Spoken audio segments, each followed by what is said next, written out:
Hey everyone. On the last episode of the Kongversation, I expressed some confusion over the proper way to obtain a Pagey and a Cagey in Moody Maze Marsh. While I merely jumped up on the wall and walked over to it, YouTube commenter Natsu has explained that the correct way to go about it is to time your second flap when you're just inches away from the plank in the water, so that Yooka-Laylee barely touch it. Not being able to figure this out, I've exposed myself as what's referred to in internet vernacular as an N00B. I'd like to apologize to the internet itself, former Vice President Al Gore, and former Alaskan Senator Ted Stevens for my shameful presence in their series of tubes. To reclaim my online dignity, I'll be emulating beloved internet star Goatsy for the duration of this episode. I want you all to focus on that. Burn the visual in your head as you listen to this episode of The Kongversation. Thank you.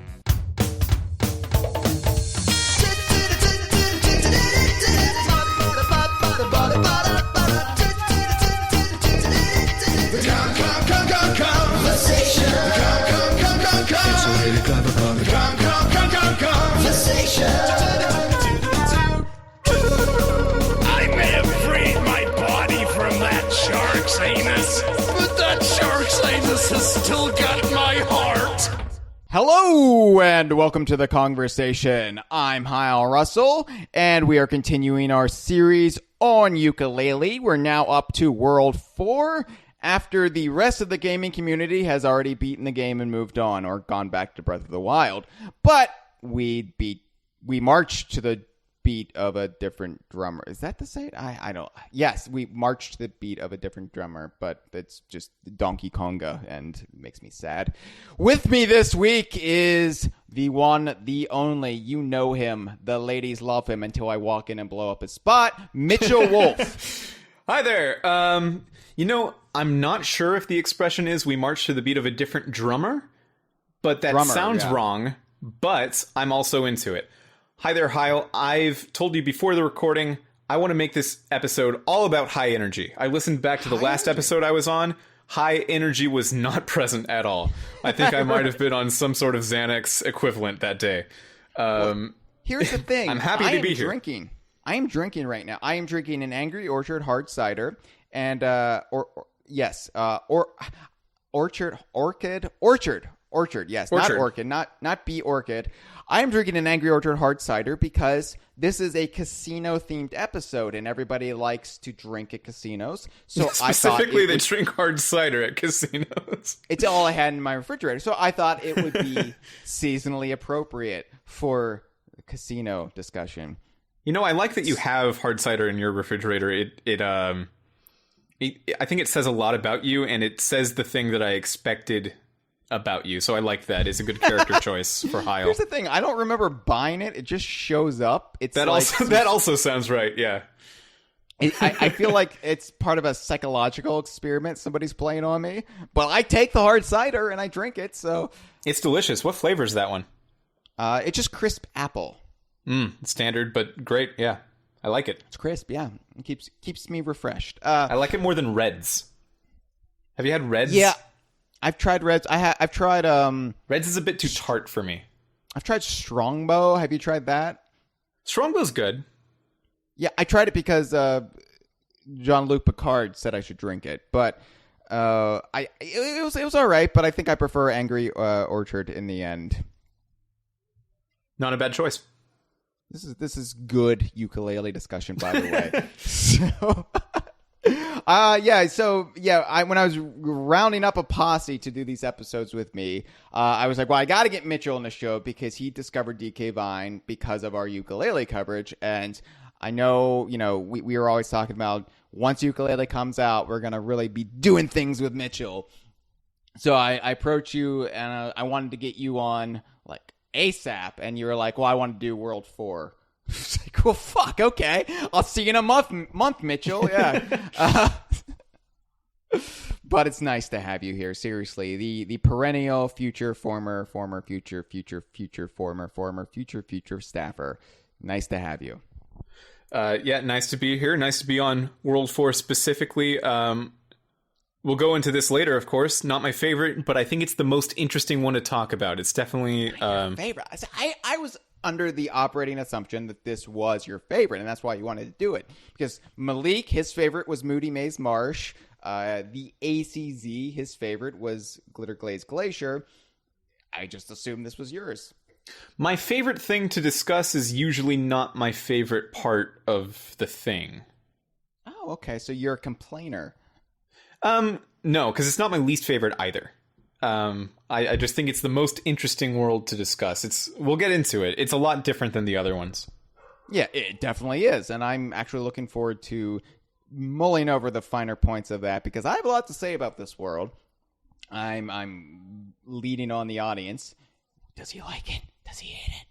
You're going to find out.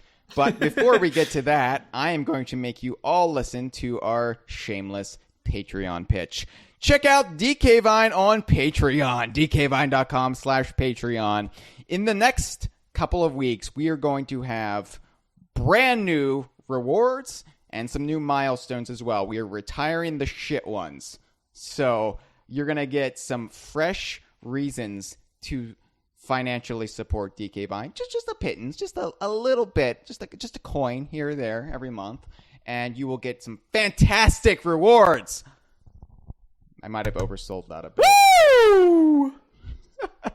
You should see my Audacity recording. It did not like that. Yeah. Well, it's your fault for rooming with Ric Flair right now. I barely understand that reference. I have a very, very passable understanding of wrestling. I know Ric Flair goes woo, so check that off on the reference counts for me. I assessed the situation, Mitchell, and I was like, Mitchell is not a guy who would know the ins and outs of professional wrestling. And I was thinking, would he understand a reference to Ric Flair? Well, what most people know about Ric Flair is he goes, woo! So I thought, you know what? On the Venn diagram of what Mitchell Wolfe would know about pro wrestling, I believe Ric Flair going woo would be right up there. You got me right on target, Hyle. Actually, all of my wrestling knowledge comes from a very, very well-produced YouTube video called Wrestling Isn't Landis Real. one. I'm sorry? Max Landis, yeah. Isn't Wrestling, yeah. The problem is then I would have to watch Max Landis, and I weighed my options on that one, and I decided against it. So... I'd recommend it. I actually also am not the biggest Max Landis aficionado. I don't necessarily have anything against him. Yeah, but I would recommend it. That Frankenstein movie, you really savor that like a fine Cuban cigar. It got me into. Well, I'm not really into wrestling, but the amount of wrestling I am, it was because of the videos. So I would say it's good. I've already shared my reason for having any basic template for being a wrestling, not fan, but at the very least, somebody aficionado. Who respects it. Not aficionado even. Like I wrote for a wrestling site when I was in high school, briefly. It paid the bills. It bought me video games before I had any way of actually earning an income. So did it for real? Yeah. Were you actually getting paid for that? I mean, not much. Oh, okay. Like, here's $10. But when you're a teenager, you put that in a jar. No, that's great. Later. That's more money than I've ever made on doing anything online. So great. That we know about. For more on that, I won't give it away, but you'll have to do some searches for Mitchell's weekly Cam Girl show. I go by Star Crush 6942. Okay, fine. It's not 42; it's 420. But I didn't want to seem gauche. Right, because it's either a Douglas Adam or a Bill Clinton reference. So that's top shelf. Yeah. Anyway, Patreon. Where was I? So. all the money that DK Vine earns through our Patreon goes right back into DK Vine. And that's important, especially around E3 time. As I mentioned, we will be attending E3 once again this year. It'll be me and Cameron Regal in the DK Vine Party House. Downtown Los Angeles, baby. We're going to be living it up. From the DK Vine Party House, we will be giving you all the coverage your little wee bodies will require from E3. We know what you want. You don't want any of that Destiny 2 bullshit. You want Donkey Kong. You want Rare. You want Playtonic. And honestly, I don't even know if Playtonic's going to be doing anything at E3. I mean, Yooka-Laylee just came out. They might be showing off the Switch I don't know. But it would make sense for them to take a year off. I wouldn't blame them for it. But I have no idea. The trip is so much fun. For them, it's what, it's like 9 hours. No, it's more than it's like 12. However long it takes to fly from the UK to Los Angeles, it's grueling. And I'm sure they want to experience that. But, just send Andy. Just send Andy to do it. He'll do it. Yeah. Like the first year, they just sent Andy. But we will be combing the show floor looking for Playtonic. We will be, if they're not there, we will make up that they are there.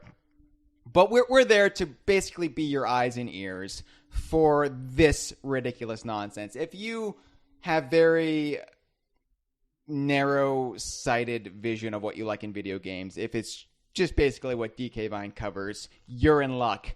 But, if you are interested in this, but you're not as obsessive about it, then still check us out, because we are going to be, getting into things that the big names like IGN won't be. So we'll be there. It's going to be very exciting, and we're going to be there from Saturday night to Thursday to the end of the show. So we're going to be having, conversations, of course, but we're also going to be giving you show floor exclusives and updates. And the Patreon has helped pay our way. And we've got our DK Vine Party House, and because of the Patreon, we're going to be driving a rent-a-car because of the Patreon. So we're living it up in Los Angeles. Mitchell, you live out in Southern California, so it's not a big deal for you, but rent-a-car is.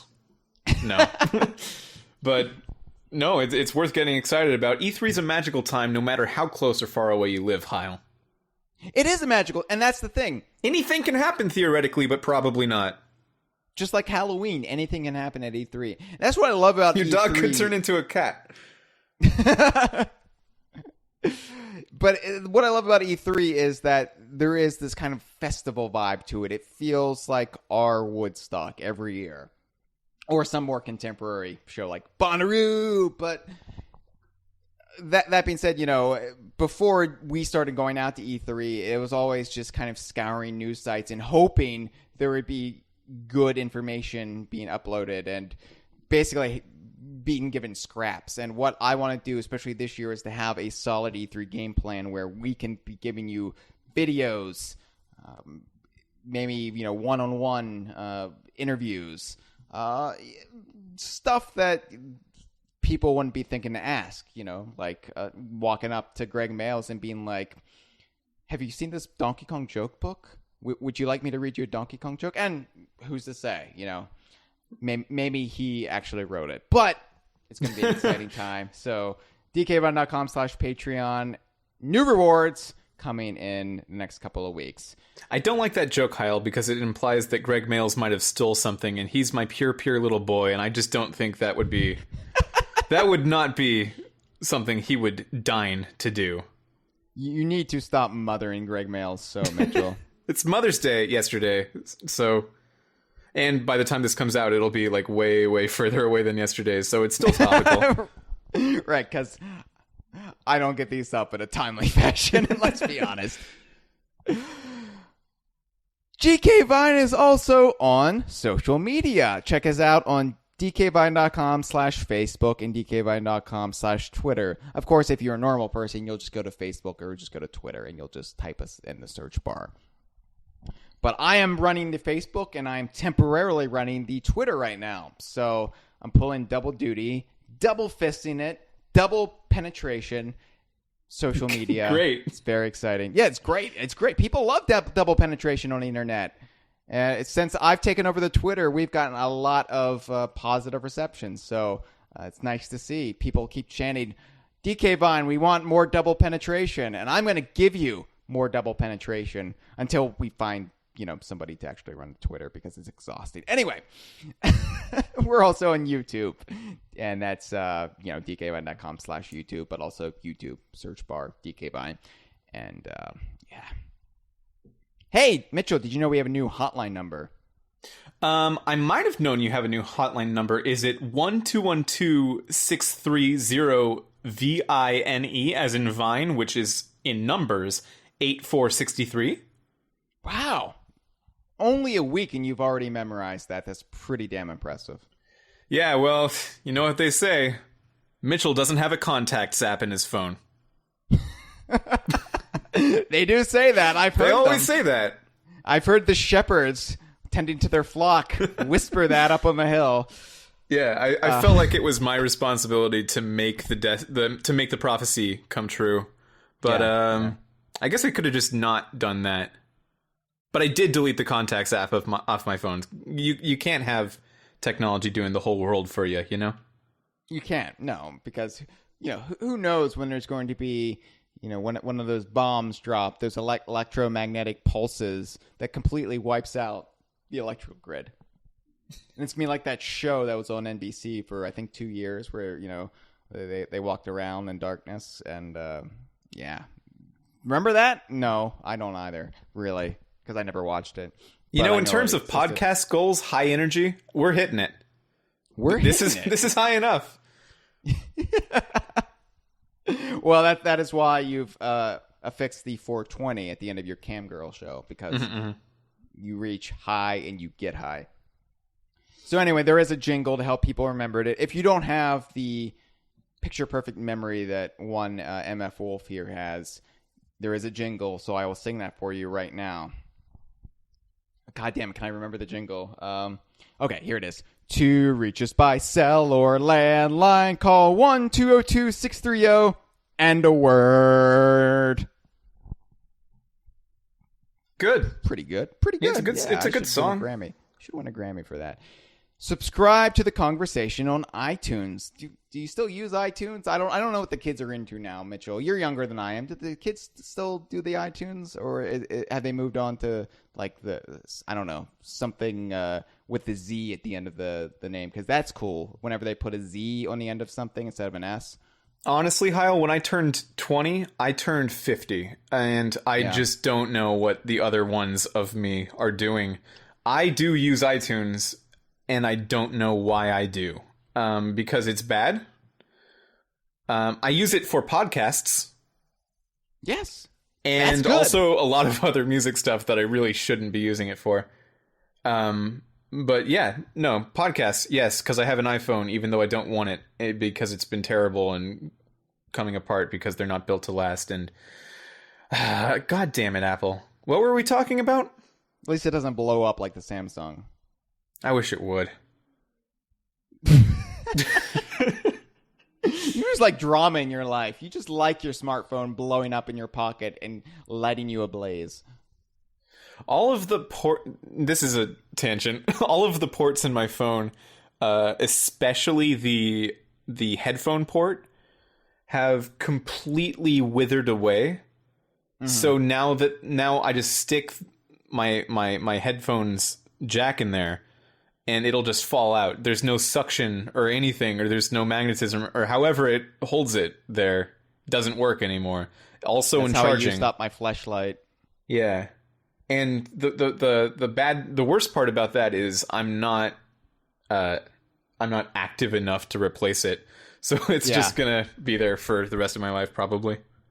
Back in January, I slipped on the ice and I fell, and I cracked my protective thing. My it's not like the dust screen, but it also protects it from cracking the phone. So I crack that, but my phone's fine underneath, but I've been too lazy to actually replace it. So I just look at my phone through the prism of a shattered window. That's like a full product failure. If that screen can break but the phone screen itself doesn't, That means it's weaker than the phone screen. It effectively does nothing at all. I think it takes the brunt of the force, and so the phone screen doesn't have to. But, okay. Is that like crush room on a car, so you don't... Mm-hmm. Right. Exactly like that. It went way too tangential. We can bring it back. Well, iTunes, yeah. So I have an extensive physical music collection, but and I'm not like a audiophile snob. I'm talking CDs here, okay? I'm not like some hipster doofus. But and there's nothing wrong if you do collect vinyl, but it's just impractical. But what I'll do, I'll use iTunes whenever I want to like listen to a song that's like cheesy or a one-hit wonder, and I don't actually want the CD in my collection. So that's when I'll actually use iTunes for music, but only then, because I like to support the artist or whoever the money is going to, probably the big music conglomerates. But anyway, I like to pay for my entertainment. So that's when I'll use iTunes. That, and of course, listening to the conversation. Anyway, if you're on iTunes, give us a rating too. Give us a rating if you really like this discussion about smartphones and headphone jack suction. This is what they come here for. Give us a 5-star rating, why don't you? And finally, tell your friends about the conversation. You should do that if you have friends. But and if you don't like it, give us a 1-star rating, because I don't have a horse in this race. Give us a no-star rating, just for the fun of it. Do it. I dare you. Man. Don't listen to this man. Of course, hashtag bring back the spiders. Robin Beedland is doing a bicycle trek for charity. Come September, the famed rare composer will be cycling across the entire length of Britain for 9 days. That's more than a week. Did you know that? I did know that. 4, 5, 6, 7, 8, 9. That's more than a week. Yeah, the 8 and the 9 are beyond it. Wow. Yeah, so he is taking donations right now on justgiving.com. You do a search, go into the search bar, type in Robin Beedland, and he's raising money for Special Effect, and they're a group that uses video games and technology to help improve the lives of the disabled. So if you have anything to spare, it's a worthy cause. So... yeah, great person, great charity. Maybe an excessive bike ride, but probably also a great bike ride. Great Britain. Everything's great about it. And he definitely deserves the... Well, I guess he doesn't deserve it. The charity does deserve it. Also, he deserves it, but he's not getting it. It's not... Okay, this got away from me, but it's a good thing for you to donate to this cause. You should do it. If you're into it. I am a bit worried about him because will he be able to shower at all during those 9 days? I don't... Okay, so is he camping? Is that the whole thing? Or is it like he stops between towns? I don't know how it works because I've never done anything this physically strenuous in my life. Yeah, my dad once biked lengthwise across the country. Mm-hmm. He brings that up every once in a while when I complain that I can't find the TV remote or something.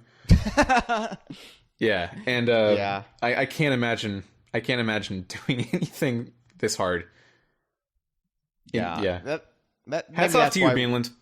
Yeah, maybe that's why he's doing it, just to lord it over all of his fellow employees and family. But it's a great cause, so check that out. And I don't know, maybe we can send him some moist towelettes or something so he can cleanse himself on the 9-day trip across Britain. But okay, anyway, that's it for due diligence. Let's actually get into Capital Cashino World 4.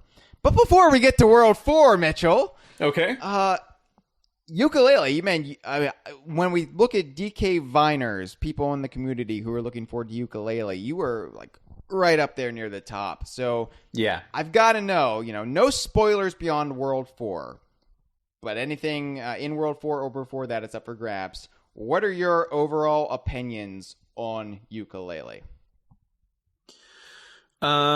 It's a really good game. It's a really, really good game. There are a lot of things Just a lot of... okay. The core of the game is so solid. The hardest thing to do, probably the hardest thing, the most technically intensive thing that they needed to get right was just the way Yooka-Laylee moved around and jumped, and making sure that the turning and the walking and the running and jumping not only felt good enough to be good, but felt good enough to be fun. And they got it right off the bat. That's so much better than so many different 3D platformers. I would argue in that way alone, it's already a better game than Donkey Kong 64. Yes. Yes. So absolutely. That's great. And I feel like people are kind of not discussing that because it's taken for granted nowadays. Uh-huh. And it shouldn't be, because people aren't doing that, because they aren't making 3D platformers. They're not practicing the skill still of making a character that walks around and jumps really well. Platforming, the whole thing is you want solid controls. The whole thing hinges on that. Precision controls. And you're right. If they fucked that up, then the whole game would have been miserable. And the fact that they succeeded so well that you don't even think about it, and that critics are even overlooking it, I think speaks well to the job they did. Yeah.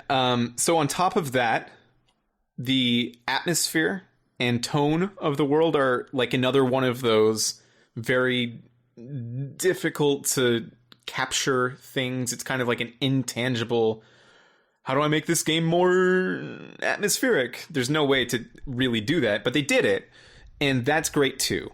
It looks great. It sounds great. It runs pretty well. I'm playing the game on my Xbox One, and that's supposed to be like the worst version of it technically, and I have seen some frame drops. I've seen that kind of thing. Yeah. But for the most part, it's running really well. Honestly, in terms of frame rate drops, it's doing better than Zelda Breath of the Wild, which, people didn't seem to have that much of a problem with that game. No. They never did. Yeah. Breath of the Wild, I still have to play it, and I'm sure it is brilliant and maybe one of the best games of all time, if not the best game of all time. But I'm sure people do give allowances for any Zelda game. As someone who's been really tough on Zelda myself, I've been pretty tough on Zelda, especially the main Zelda games. Like Twilight Princess lost me a bit, and Skyward Sword lost me a lot. You know what? At the end of this episode, remind me. I'm gonna pitch you Breath of the Wild, because I think it actually ties into the DKU pretty nicely. That's a little thing I'm going to save. But for now, talking about Yooka-Laylee, I have some negatives, and they're not small. Oh, boy. Oh no. I better sit down, because until then, I've been bicycling to emulate Robin Beanland. So let me just actually get off my bike and sit in a proper chair. It kind of didn't work, because you are sitting on a bike. So right, you have to go from sitting to sitting. Anyway. I was pedaling. I was going around in circles, so... Mm-hmm.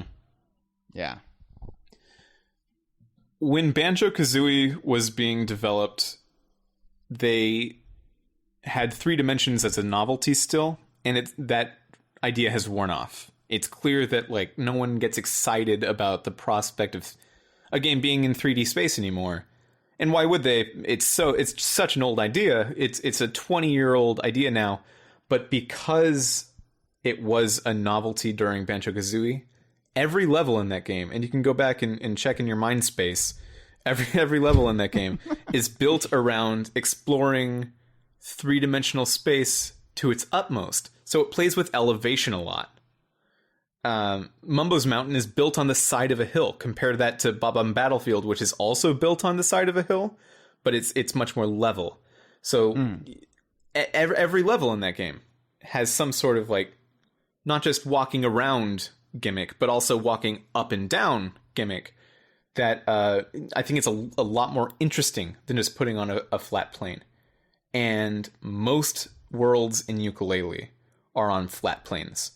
and it is something that does bother me because I think it doesn't utilize everything that it could be utilizing, and it's less interesting because of it, in my opinion.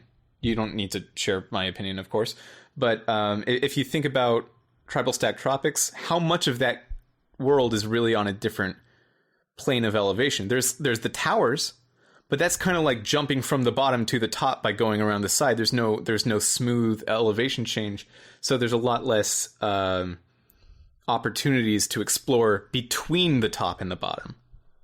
Mm-hmm. But the most of it's on a flat plate. Moody Maze Marsh is sitting on water, so that's completely flat, and that's actually probably like my least favorite stage because of that setup. And Capital Cashino is set in a rectangular room, so it's that again. And no World 5 spoilers, but it doesn't do better. All right. Well, World 2 does better, and that's kind of like a big problem I have with the game. It uses world design in a less interesting way than the original Banjo-Kazooie games. There's some other minor stuff, but it's not that big of a thing to talk about up front. But that's kind of the biggest takeaway I have had with the game. Yeah, I can see that point. Although I think while there's not elevation changes so much, they do, especially with Capital Cashino, they do try to go out of their way to do interesting things with the worlds that aren't necessarily expected. Oh yeah. And I didn't really enjoy it in Glitter Glaze Glacier when we got the Icy Metric Palace. I felt like that was a slog, and it didn't really like gel with what I was like looking for with this game. Mm-hmm. But well, we might as well get into Capital Cashino here. Just to be clear, I'm not saying that their world design is trash. You're saying you hate tier. Yooka-Laylee and you hope Playtonic goes out of business, and that everybody involved in its production is homeless and becomes beggars, and they eventually die of malnourishment. Mitchell Wolfe. Pretty much. Quote. Yeah, sure. Fine. No. No, you can have... This is what drives me crazy about the internet, and especially about video game criticism. You can have different shades of opinions about something, but still fall in a positive. There's this expectation that things have to be 100% masterpieces, absolutely perfect, or else they're trash. Mm-hmm. And Yooka-Laylee is not 100% perfect, but I would argue until I'm blue in the face, and well, then I will pass out from lack of oxygen, but I'll give it my best shot until then, that it is a fantastic game that has some noticeable flaws, but the good definitely outweighs the bad and helps you overlook it. And I feel like people just can't do that. Like people are so inherently cynical, or too much of a fanboy going into something, that they fall on one extreme or the other. And, walk into something with a positive mindset, be honest about the problems it has, but don't let it really weigh you down if it doesn't break the experience. So, maybe that view comes with maturity, because I am an old man, but I don't really know. Well, maybe because... I mean, okay, so I'm not necessarily sure I agree, but... no. Okay. Well, I mean, it's just... the good does outweigh the bad in this experience, for sure. Mm-hmm. I'm not sure that means I shouldn't care about the bad. Like, I don't... It doesn't outweigh the bad in the sense of, like, getting rid of it because the rest of it is so good. It's definitely still bad, the parts I think are bad. I wrote a review of this game, and I touched on the earlier bit about playing with elevation and making sure that the space between locations is fun to explore, like they did in Banjo-Kazooie, and I don't think they did so much in Yooka-Laylee. I also talked some shade on Rextro and Kartos, which I will do later also. But I did make it... I made it clear that I, in general, liked the game, and how much I like it does not take away from the fact that I don't like it in some parts. But, nuance with a TM. And then someone commented on the article, they were like, oh man, I totally agree. What a disappointment, right? As if that's what I said. It's hard. Yeah. Internet's hard, man. I mean, I think we generally agree. We're just viewing it from two different angles, but we're generally on the same page here. Ooh, yeah, I think so. But it's the comment, the person who replied to you. That's the mindset I'm trying to rail against. That drives me crazy. Like there can be shades of gray, and it's fine. Mm-hmm. I'm not saying like overlook the bad if the good is that much fun, but don't let the bad necessarily overshadow the good, I guess is the point I'm trying to get at. One last thing, if I can do this one last thing before we go into the nitty gritty. I think this game is pretty much, in a manner of speaking, The Force Awakens a little bit. Okay. It's good, and there was a previous attempt to revitalize the franchise that people did not click with at all, be this Nuts and Bolts or be this the prequel trilogy.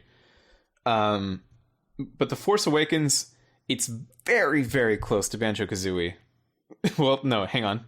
Force Awakens is close to Star Wars. That would have been amazing if true. Right? Right? Yeah, that would be crazy. Yooka-Laylee is very, very close to Banjo-Kazooie, and I hope they use it as a jumping off point to do different things in the future and progress the 3D platformer laterally. Like they did it the way they did it, so they have a linchpin instead of just having to harken back to 1998. They can harken back to 2017, which is going to be easier. Which is what I hope they do with Episode 8 of Star Wars as well. That's the main way I'm thinking about Yooka-Laylee right now. And, Rey is training on a desolate planet with an old Jedi Master. Doesn't sound anything like Empire Strikes Back. So, I liked Force Awakens. I just want to get that out there. I'm not one of those naysayers. I recognize that it hewed very closely to A New Hope, but I also think sometimes that's kind of necessary. And Yooka-Laylee was, in a manner of speaking, a soft reboot of the Banjo-Kazooie series. So, you're pretty much spot on, and I can embrace Yooka-Laylee for the good and, acknowledge the faults, but it really makes me look forward to see what Playtonic is capable of with their next game, or even a sequel to Yooka-Laylee down the road.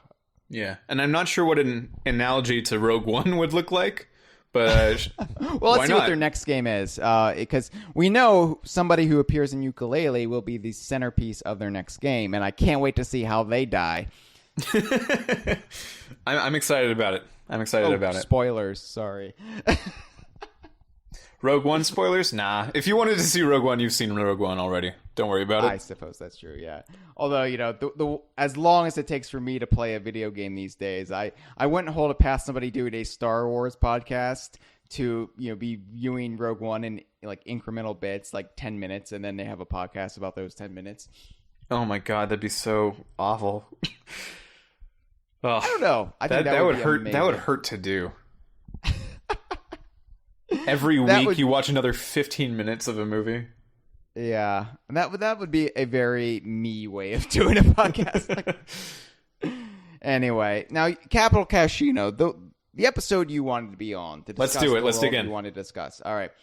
This is a very controversial world. And I don't think I realized how controversial it was until I prepared for this episode and I played it. And then I got online and I started perusing opinions. And I was kind of taken aback by how much certain people absolutely despise Capital Cashino. Now, I know you are probably coming at this from a mixed opinion. You think it's very interesting as a world, and I agree it is very, very interesting. And what makes it interesting is what made the world work for me. I really liked Capital Cashino, and I can see why other people wouldn't. I absolutely can see that. But for me, this was different enough, but it never felt like the slog that something like Isometric Palace felt. This felt like it blended 3D platforming with this whole notion of being at a casino and needing to get casino chips to cash in. And I thought it was an interesting enough gimmick that never really overstayed its welcome. Maybe at certain points it did, but... Well, for certain people, it definitely did, but we'll talk about that later. But I felt like, I heard the complaints how empty this world was, how desolate it was. But I really felt like there was always something to hold my interest. Maybe when you've cleared it out for the most part and you're hunting down the last few chips or, whatever, maybe then it starts to feel like a mindless slog through nothing. But I was always entertained through Capital Casino. I mean, I stayed up last night. I played this from about 9 p.m. to the wee hours of the morning, and then played it again today. And I was kind of disappointed to more or less wrap it up. And I quite enjoyed it, actually. And I'm wondering, is there something wrong with me for actually really liking Capital Casino? I mean, if you care about my opinion, I don't think so. If you don't care about my opinion, whatever. But I think I care about it. You wouldn't be here if I totally disregarded your opinion. Okay. I'll take that as a form of a compliment. That's the best I can give. But I said last time that Moody Maze Marsh was probably my favorite world up to that point. But I recognize that Moody Maze Marsh also has its flaws. I feel like Capital Casino was interesting enough that it might have surpassed Moody Maze. And maybe... No, it's not, because I was going to say maybe it's just, the most recent world is my new favorite world. But I really didn't care all that much for Glitter Glaze Glacier, so that's not necessarily true. So, yeah, I kind of really dug Capital Casino. I'm interested to hear what you have to say. Well, just really quick, I realized that we have the exact opposite preference in worlds. Moody Maze Marsh is probably my least favorite because of the islands make it hard to explore the area between points of interest, which I like a lot. I really love Glitter Glaze Glacier, but I don't love the Isometric Palace. It's kind of like Jolly Roger's Lagoon, how I love the beach town. I don't love Atlantis that much. I don't like Atlantis either, not that much. Yeah. It's one of my least favorite parts of Banjo-Tooie, and I love Banjo-Tooie. Yeah, similarly, I like the snow area of Glitter Glaze Glacier. I don't love the palace. The Gloomy Gem Grotto is one of my favorite areas in the whole game, in Glitter Glaze's defense. I'm largely indifferent to it. Aesthetically, it's just amazing to me. It is something that really grabs my heart, and maybe that's just cholesterol. I don't know, but I feel the heart pangs whenever I play it, and it just the primal center of my brain just reacts to it. And maybe in a past life I was a gloomy gem. I don't really know. I could see it. I've met you in person. You look like a gloomy gem kind of spirit. Your aura looks that way. Yes. Capital Casino. I project that. Yeah, it's a good level, I think, if we're just gonna rate it. Good. Good out of 10. Do you want to start with the aesthetics? Let's start with the aesthetics. Yeah. Hyle, do you have a favorite area of this world? I'm glad you brought that up, because I do have a favorite area. So I just brought up Gloomy Gem Grotto, and I like that because it's got the glowing gems in the darkness, and I don't know, something about it I really love. I love the dance floors of Capital Casino. It's just a disgusting wash of neon and blinking lights, and I mean, I'm a guy who... I'm a gamer of the 90s. I'm a 90s kid. Only I understand the many lists on BuzzFeed. But I have a very strong fondness for the 1980s style arcades with the whole kind of spacey and neon vibe that they project. And so, I mean, that's why you can say what you want about Rextro, but I really do like...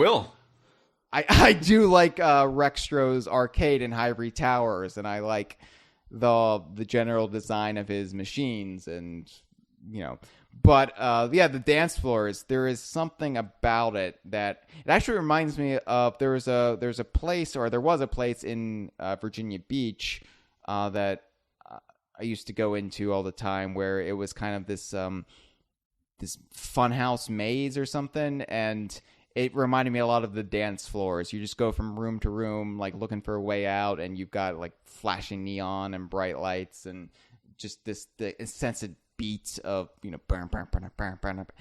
I loved it, and it was so much fun. And it just like Gloomy Gem Grotto, it just appealed. Somebody at Playtonic gets me, Mitch. They understand me, and I feel like they made this game or parts of this game just for me. Not Isometric Palace. Whoever put that in the game fucking hates me and wants me to die. But everything else, I feel like every time that's been brought up, it's been like, I kind of don't like it. I really don't like it, and it's escalated pretty rapidly. The thing is, I have to go back into Isometric Palace because there's one move I think I need that I haven't learned yet that I think I need to go back in to get a Pagey in there. And maybe I'm off base there, but I haven't figured out a way to get the Pagey yet, and it's so I have to go back in there, and it's fucking pissing me off. You're probably set now. Okay, well, maybe. But I don't know which one you're talking about, so I don't know. There's like this like light, and I don't really know. Anyway, the you should be set now. Okay, the dance floors are amazing, and I love them. But I love the whole aesthetic of Capital Cashino. I like that it combines like the most ridiculous bits of all the gaudy Vegasness that you can imagine. There's Egyptian hieroglyphics on the wall, which I believe they say Yooka-Laylee and Platonic games in hieroglyphics. And because I am well versed in ancient Egypt, and I did not at all look on Yooka-Laylee wiki prior to the recording of this episode. I was sure there was some sort of Easter egg in there, but it never occurred to me that they were real hieroglyphics. So I just assumed that, like, okay, guy with bird. What is? You thought it was like a Banjo-Kazooie reference, yeah? I thought it might have been. The Lost fan in me, whenever he sees hieroglyphics, he knows to pay attention. Lost is a good show, Hyle. I'm glad you agree, Mitchell. I like the ending of Lost, and no one else did. I like it. I defend it all the time. I did know that about you. I was kind of baiting a little bit of a, hey, we got this in common, Hyle. Yeah. Lost is great. No, that's why I married my wife, because she likes the ending to Lost. And granted, we didn't see the ending to Lost until after we were engaged, so I was really rolling the dice there. Oh, whoa, you watched Lost very recently. No. I watched it with her. I had already seen it like 4 or 5 times prior to that. Gotcha. Yeah. You want to hear about my favorite area in the world? I want to hear about your favorite area, Mitch. It's not as flashy, but there is a small room with, I think, no lights or screens of any sort, just above Rextro's arcade. Oh, and yeah. One of the pigs calls it the storage facility, so I'm going with that as a name. The storage facility. I love that it's just there. I did not know where that fucking room was. When he said storage, I was like, well, what? Yeah. What? I also didn't know exactly what that was supposed to be, because it doesn't really look that much like a storage facility, but fine. I love it. It's this tiny little nook. And this is kind of like what makes 3D platformers for me. These small spaces that you're not really supposed to notice. But, I mean, if you're going to 100% the game, you're going to have to notice eventually. It seemed like an intimate little secret between me and Platonic. Even though it was obviously a required place to go. Right. I don't know. I really liked it. I don't have any special reasons. It looked like everything was broken. It had some assets from different areas of the world. Yeah, I was wondering about Dr. Quack's picture up on the wall. Yeah, that seemed like it had to be something, but I think it might just be like, what do you think it is? what does this mean to you? Well, there was that memory match where you had to fire the ice projectiles, the ice berries at the pictures of the characters in a certain I recognize that, but like, why quack and why just one?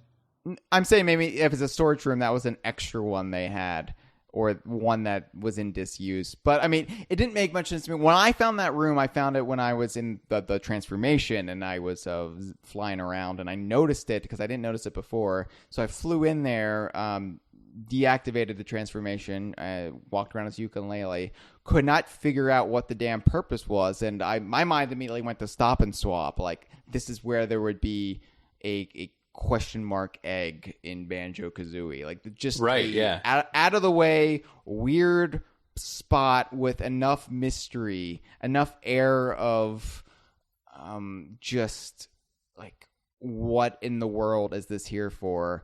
Yeah, specifically the ledge in Gobi's Valley. It's very reminiscent of that. Exactly, because it's something, somebody who likes to explore every nook of these worlds.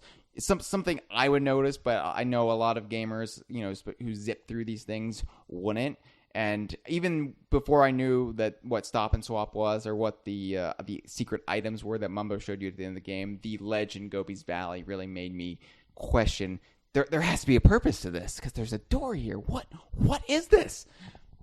Yeah, I love it for that reason. It's very much like a Stop and Swap kind of place, but it actually had a purpose. So, well, maybe it had less of a purpose than a Stop and Swap place in some regards. I mean, it had a purpose in the mandatory purpose, main game. Mandatory for 100%ing. It's not like Shark Food Island where it's just there for texture. You actually had to fly a pig up there. So, right, yeah, that was my favorite area. That's a weird answer, but I like it. It reminded me, and I think I've talked about this on air before, in the N64 game Shadows of the Empire.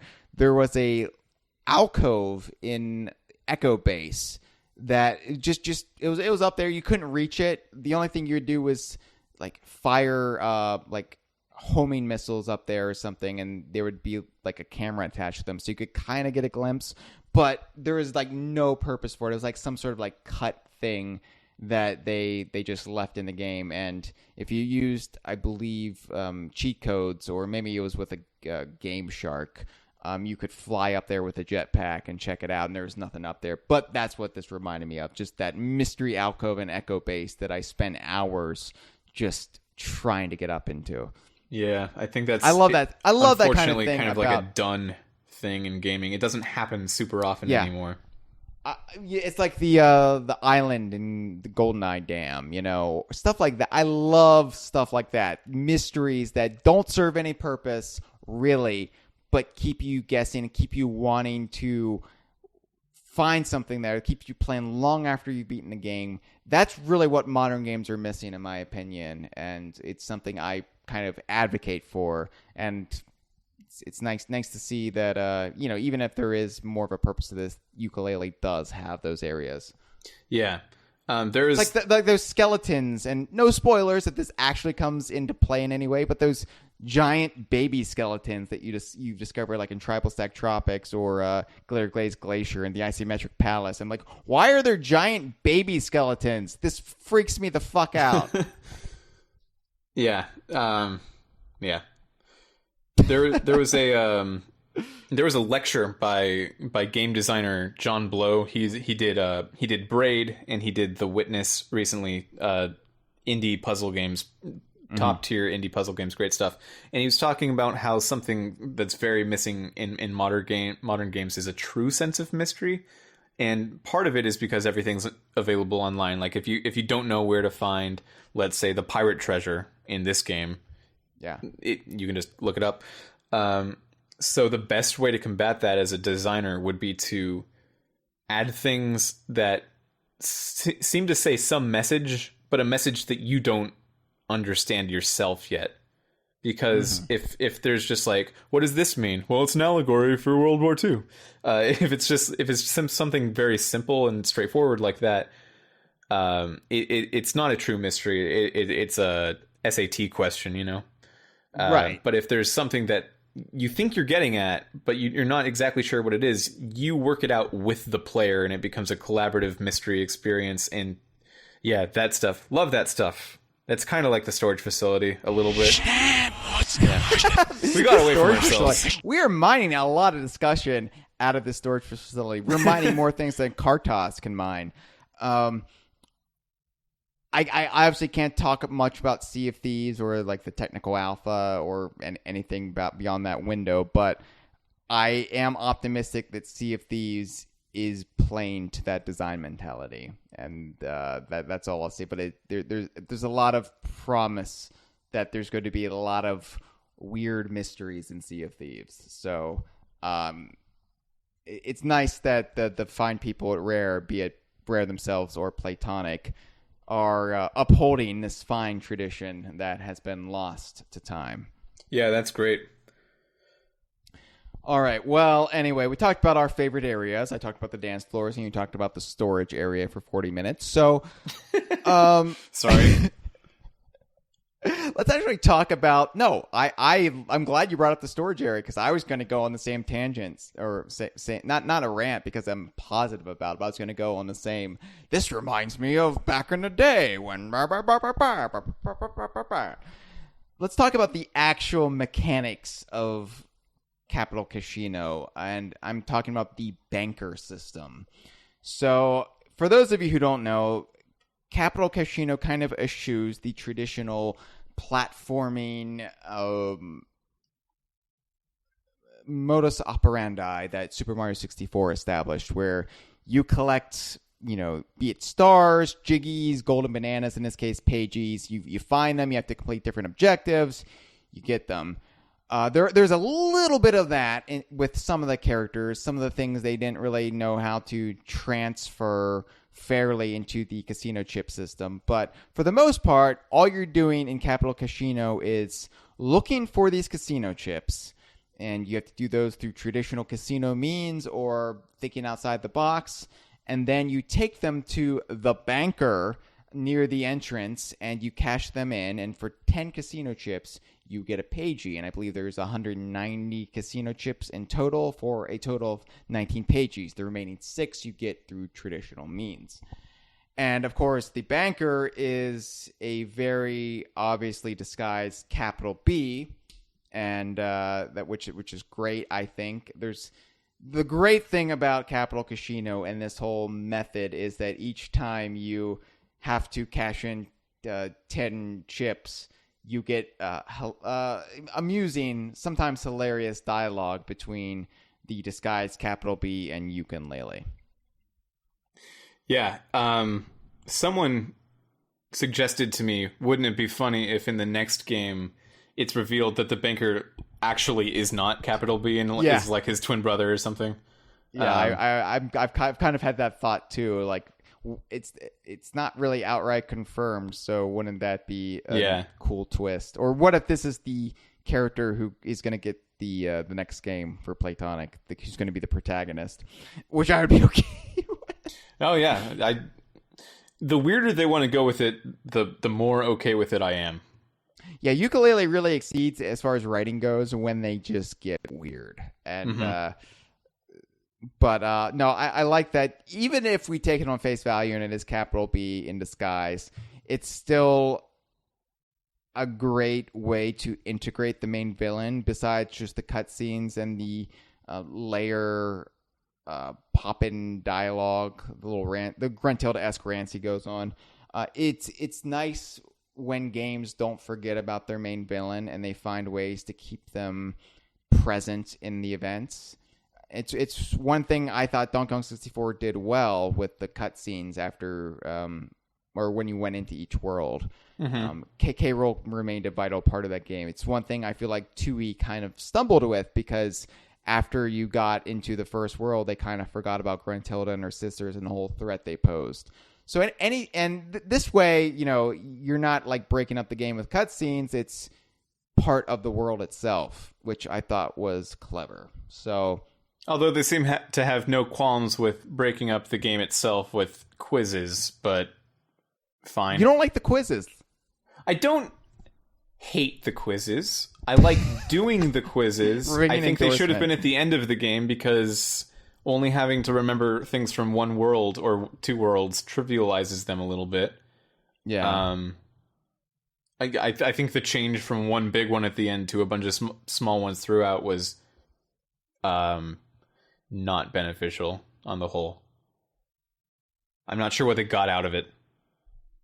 I mean, I think just trying to do something different, and not wanting to... It not comes wa- off wanting different to for have different this, sake for me. Yeah, and not wanting to have the slog where you have to do this marathon session, but I don't know. Like, it's... I didn't have a problem with it. I felt like... Now, I played through the second one that you had to get to the area where Capital Cashino, the Grand Tome is. But and according to Dr. Quack, that's it. That's the last one. So I don't know if he's lying or not, but I thought only 2 was a bit weird because you have to go by the rule of 3s in these things. I was expecting 3. So I don't know. It kind of feels like a toss off if that's the case, but I like them just fine. I like that if you answered the questions quickly, you could advance much quicker than you could otherwise. It's nice that it doesn't necessarily just punish you with the slog of it all. If you are paying attention, you get rewarded much quicker. Yeah, so. it's honestly not that big of an issue. Yeah, there you go. This is one of those things that is legit not that big of an issue. Yeah. It is what it is. It's fine. And plus, it's kind of fun. It's too easy if you're paying attention. I don't know. I do like, though, that it gives you another chance to see any chance you have to experience more of the game's writing, any game's writing, and dialogue or funny jokes or just contextual bits of world building. I'm always in for. So that's why I like the quizzes. Plus, you get rewarded for the kind of nerdy shit that I really get into, which is paying attention to the game and just soaking in every detail in a meticulous serial killer fashion.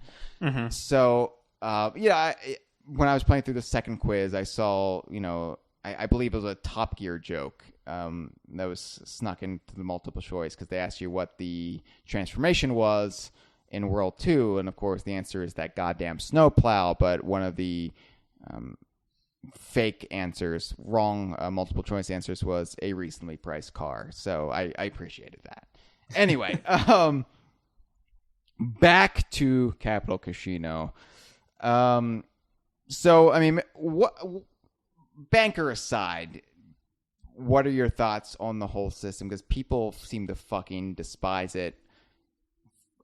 By and large, I mean, I would say maybe about 60% of people just do not like the system set in place for this world.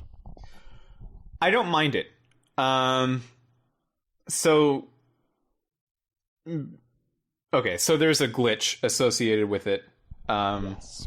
And let's talk about the glitch that has occurred to some people. Now, I'm not sure what triggers it, because I was going in and out of that world with like weird amounts of casino chips. If anyone should have gotten it, it probably should have been me, but I didn't. But some people are, if they leave with a certain number of chips without cashing them or cashing them before doing something else, you can create a situation which, as of right now, there's no fix for it yet. You can prohibit yourself from getting all of the pages in that world, and by extension, ruin a 100% run, which is bad. In a game about 100% running, that's bad. In a game that's primary focus is reviving the collectathon, right. That is catastrophic, yes. And I hope that definitely gets fixed in the patch. Mm-hmm. They seem to know about it, so I think it would be reasonable to assume that a fix is coming if they know how to fix it. I don't know how to talk about a glitch. It's bad. It's not good. It's not fixed. The actual system, it's very interesting. So there's some difficult things in the world that in any other world would be treated like its own pagey. But in this world, you only get like 7 or 8 chips. It's usually 5, isn't it? I'm talking about like the really, really difficult stuff, like the biggest stuff. You sometimes get 5, sometimes get 4. I think that's like the most common. But there's also a lot of smaller stuff where you can get 2 or 3, and that stuff you would never have gotten a full pagey for. So it kind of evens out to just you're constantly doing small things rather than 25 kind of large things, which is it's definitely a break from the rest of the game's formula in a positive way. So I like it. I don't have a problem with it.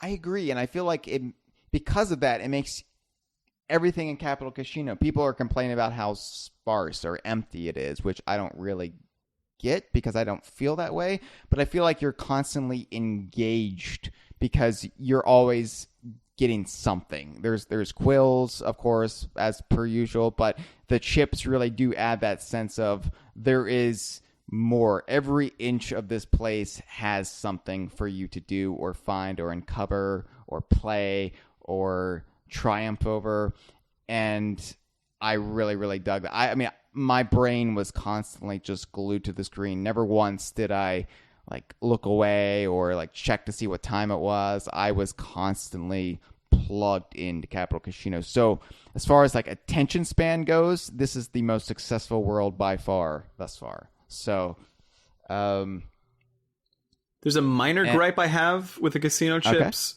Okay. So there's this one chip, just one, literally one, under a ramp by, it's the ramp that's heading into the House of Cards, if you can mentalize that. And I can mentalize it quite fine. Can you mentalize it? In Banjo-Kazooie, that would have been a Mumbo token. Yeah. Something that you do not have to pick up all of in order to 100% the game. Maybe a nest full of feathers or eggs or something like that.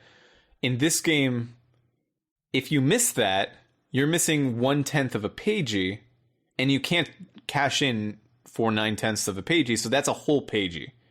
And there's a few things like that should be a bonus for exploring, and it turned into a mandatory hunt.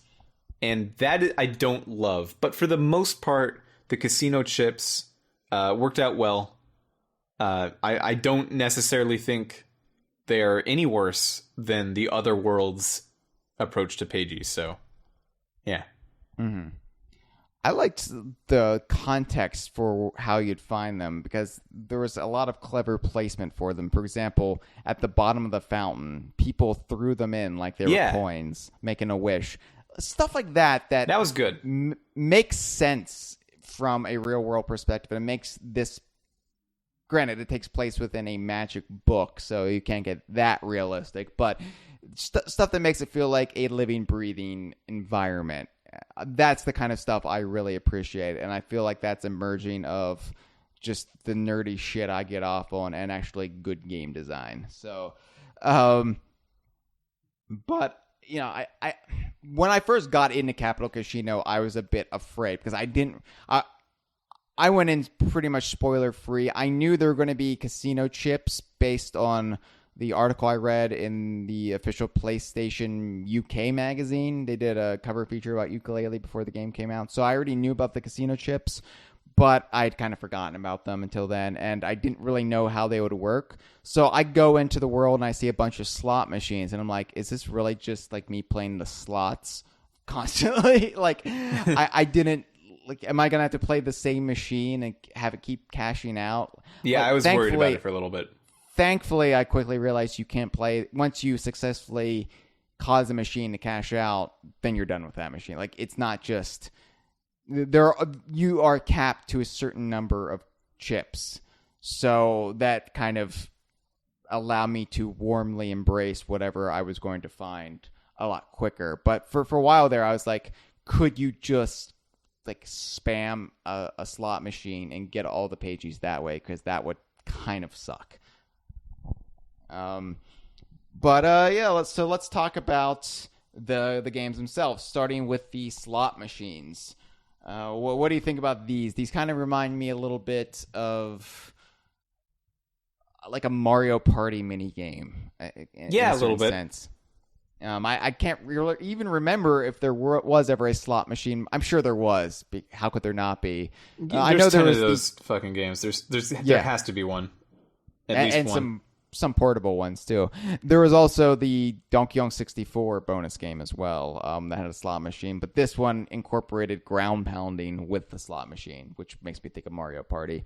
What do you think about these? Because once I got the swing of them, and once I realized that different machines kind of operated in different ways, like there would be like ones purposely designed to have confounding controls where one switch actually controls one slot that you wouldn't think would control that slot. Once I figured that out, then I quite enjoyed these. I think this is the first thing I just cleared out. I went to all the slot machines I could find and just got the casino chips that way.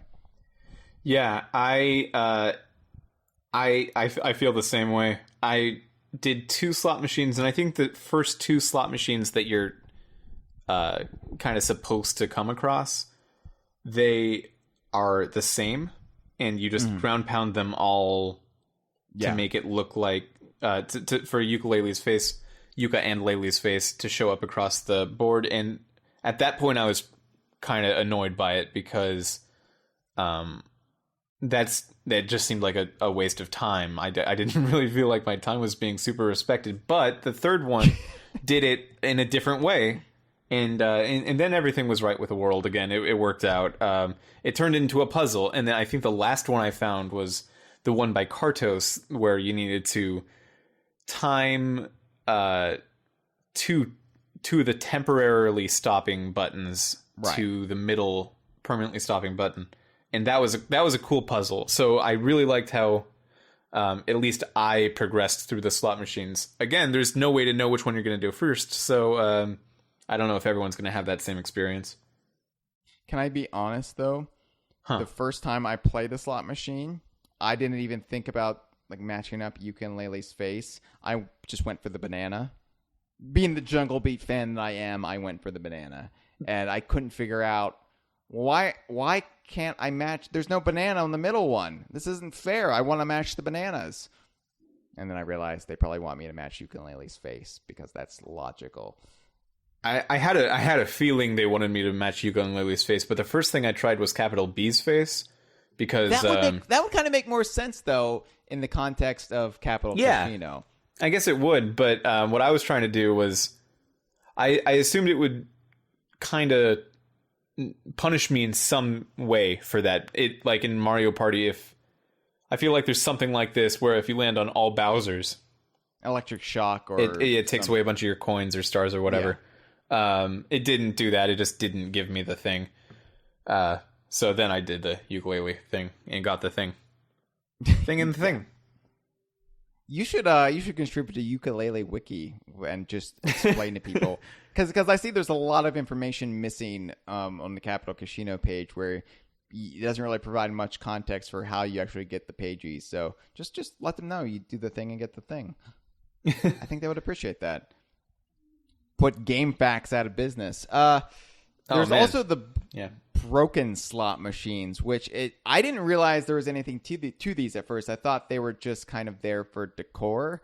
And then I happened to blow one up with a helicopter, and I was like, oh my god, there's chips in each one. I thought they were going to become unbroken when I expanded the world. Yeah. And when that didn't happen, I tried doing other stuff, and eventually I found out that I could make them explode. I didn't love these as much because the regular slot machines were out in the open, so there wasn't any trick to finding them, and there was a trick to finding the broken slot machines. I think one was in my favorite area, the storage facility. There was, yes.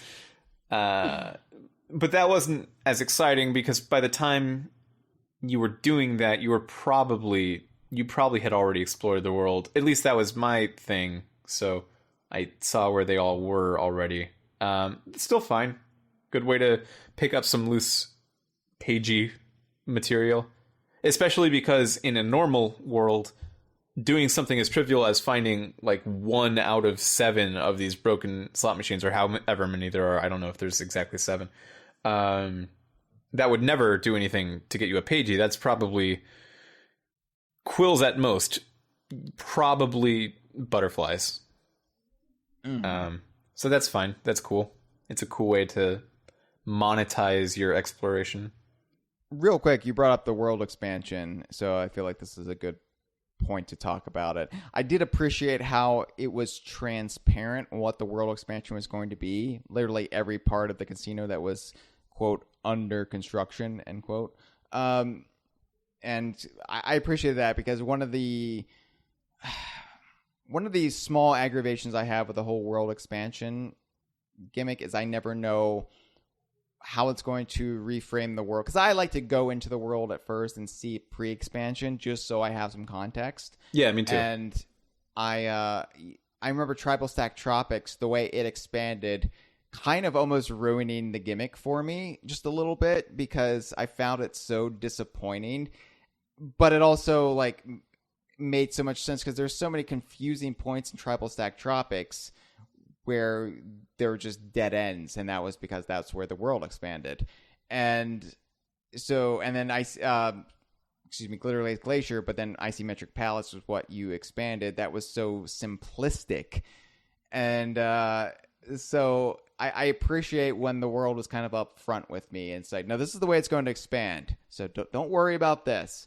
And it allowed me to enjoy the world as it was before I expanded it. And then when it expanded, you know, even without them showing me the little preview when you first re-enter the world, I knew exactly where to go.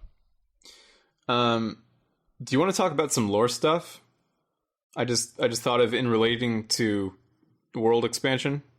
Sure, absolutely. So long as there's no spoilers beyond World 4. Because absolutely. That would ruin the game for me, and I'd probably kill myself just, you know, because I take everything out of proportion. Yeah, no, that's understandable. Kill yourself if you want. But, no, don't. There's a bit of a question on some DK Vine forum posters' minds. I've seen it come around a few times. Whether the worlds in Yooka-Laylee are actual places, like in the same universe, in the same material plane as Shipwreck Creek, or if they are pocket universes inside these books. And I go with the pocket universe theory, personally. Oh, do you? Yes. Oh, okay. I thought you were. I thought you were gonna campaign for them being physical places, like they are. Supposedly, even though it's also not super confirmed in Banjo-Kazooie. See, but with Banjo-Kazooie, I have a feeling those are also pocket universes. Now, they all might take place within the same... It might be in a separate universe, but I feel like... This is not Banjo-Tooie, by the way. Banjo-Tooie is clearly... They're all clearly in the same world, but I feel like the worlds of Banjo-Kazooie and Banjo-Kazooie Grunty's Revenge are within a pocket universe. So here's the argument I'm gonna put forward. I didn't expect you to just agree, so this kind of takes the oomph out of it. But I've had an Angry Orchard hard cider, so I'm much more agreeable this week, Mitchell. If these were portals, and let's look at the Moody Maze one as an example. If these books were portals to places that existed, adding more pages to the book wouldn't suddenly make more stuff. You know? There's islands that show up in Moody Maze Marsh after you expand it. And if it was just a portal to a different place, those islands should be there the whole time. But you've added pages to the book and you've changed what the world is, implying that it's definitely inside the book. And not necessarily the book as a portal to a different place. Exactly. And I like how it's like reading a book and your brain processes information until you get more information to change the way you think about that. So take Capital Cashino, for example. There are places the casino under construction, but then you actually expand the book and they're no longer under construction because you now have context for what those areas are. It's you no longer have to kind of just hand wave it away. Granted, if you really examine the whole world expansion, I'm sure it would fall apart over time. But it can't really fall apart if they're just pocket universes, because then you don't know what's written on the pages that you add to the book. So it could be whatever. Maybe this pagey says, actually, Tribal Stack Tropics was bigger. Did I mention that before? Sorry. Or maybe a pagey says, now there's an ice key, or just something small. You don't know what's on the pages, so it doesn't need to conform to a certain thing, I guess. That's my approach to it. Yeah, one thing I do like, though, is the Grand Tomes are treated like actual places, though, because, characters talk about heading to Capital Cashino, for a holiday, and obviously Capital B treats it as his own casino, so it might have even been a book he wrote, because I know he's written some business books, so maybe he wrote a book on running a successful casino, and he just utilized that book as his own casino. That's pretty damn efficient when you think about it. If Donald Trump had done that, his casinos would have never gone bankrupt. And there's your political reference for the week. Done. But I like that the characters can still treat these like real, even pocket universes is maybe a misnomer, because they're the realities that exist within the context of the book, but I don't know. Maybe we should table this and save it for a broader discussion once we're done discussing just the worlds of Yooka-Laylee in sequential order. We can get into more of the lore of Yooka-Laylee, because that would be something I'd really sink my teeth into. Oh, You're invited back for that one if you'd like. Oh, thank you. I'd love that. Anyway, where were we? Broken slot machines, I believe. Do you have anything else to say about them? I don't know what I could possibly say. No. They're blue. They blew up. They blew up nice. Let's talk about the I don't even know what you call these games. The giant ball water game. You remember these little pocket games when you were a kid where you would use bubbles to blow a little silver ball up, and you'd have to go through the little maze and try to get it to the other end. You've written the giant ball / water game on the Google Doc, and I've been trying to find out what the hell you're talking about, and I finally got it. I wasn't under the impression that was water inside that, but yeah, sure. I thought it might have been air, or wind. Well, yeah, it. But the actual, it's referencing actual little pocket games. Yeah, yeah. So I had one from McDonald's that looked like a Game Boy and had a picture of a Pokemon thing from the Pokemon movie in the background. Fun Mitchell fact for you.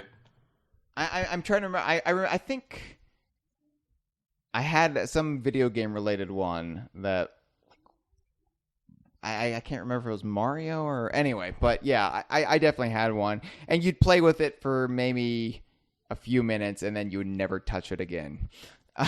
Or if you come back to it a week later, it's dried out somehow. Mine never dried out, but then again, I would refill it, if you know what I mean. Oh, no. What do you mean? Oh, I would mail them back to the company because they were defective, and then they would send me a replacement. And gotcha. Yeah, they did right by their customers. I have to say that much. That's all that matters. But there is a giant version of these games, and I don't even know what they're called. Please, if you know what they're called, in the live chat on Twitch, let us know. Or if nobody there knows, then call in to the Kongversation at our new hotline number 1-202-630-VINE. But anyway, there's one of these games, and they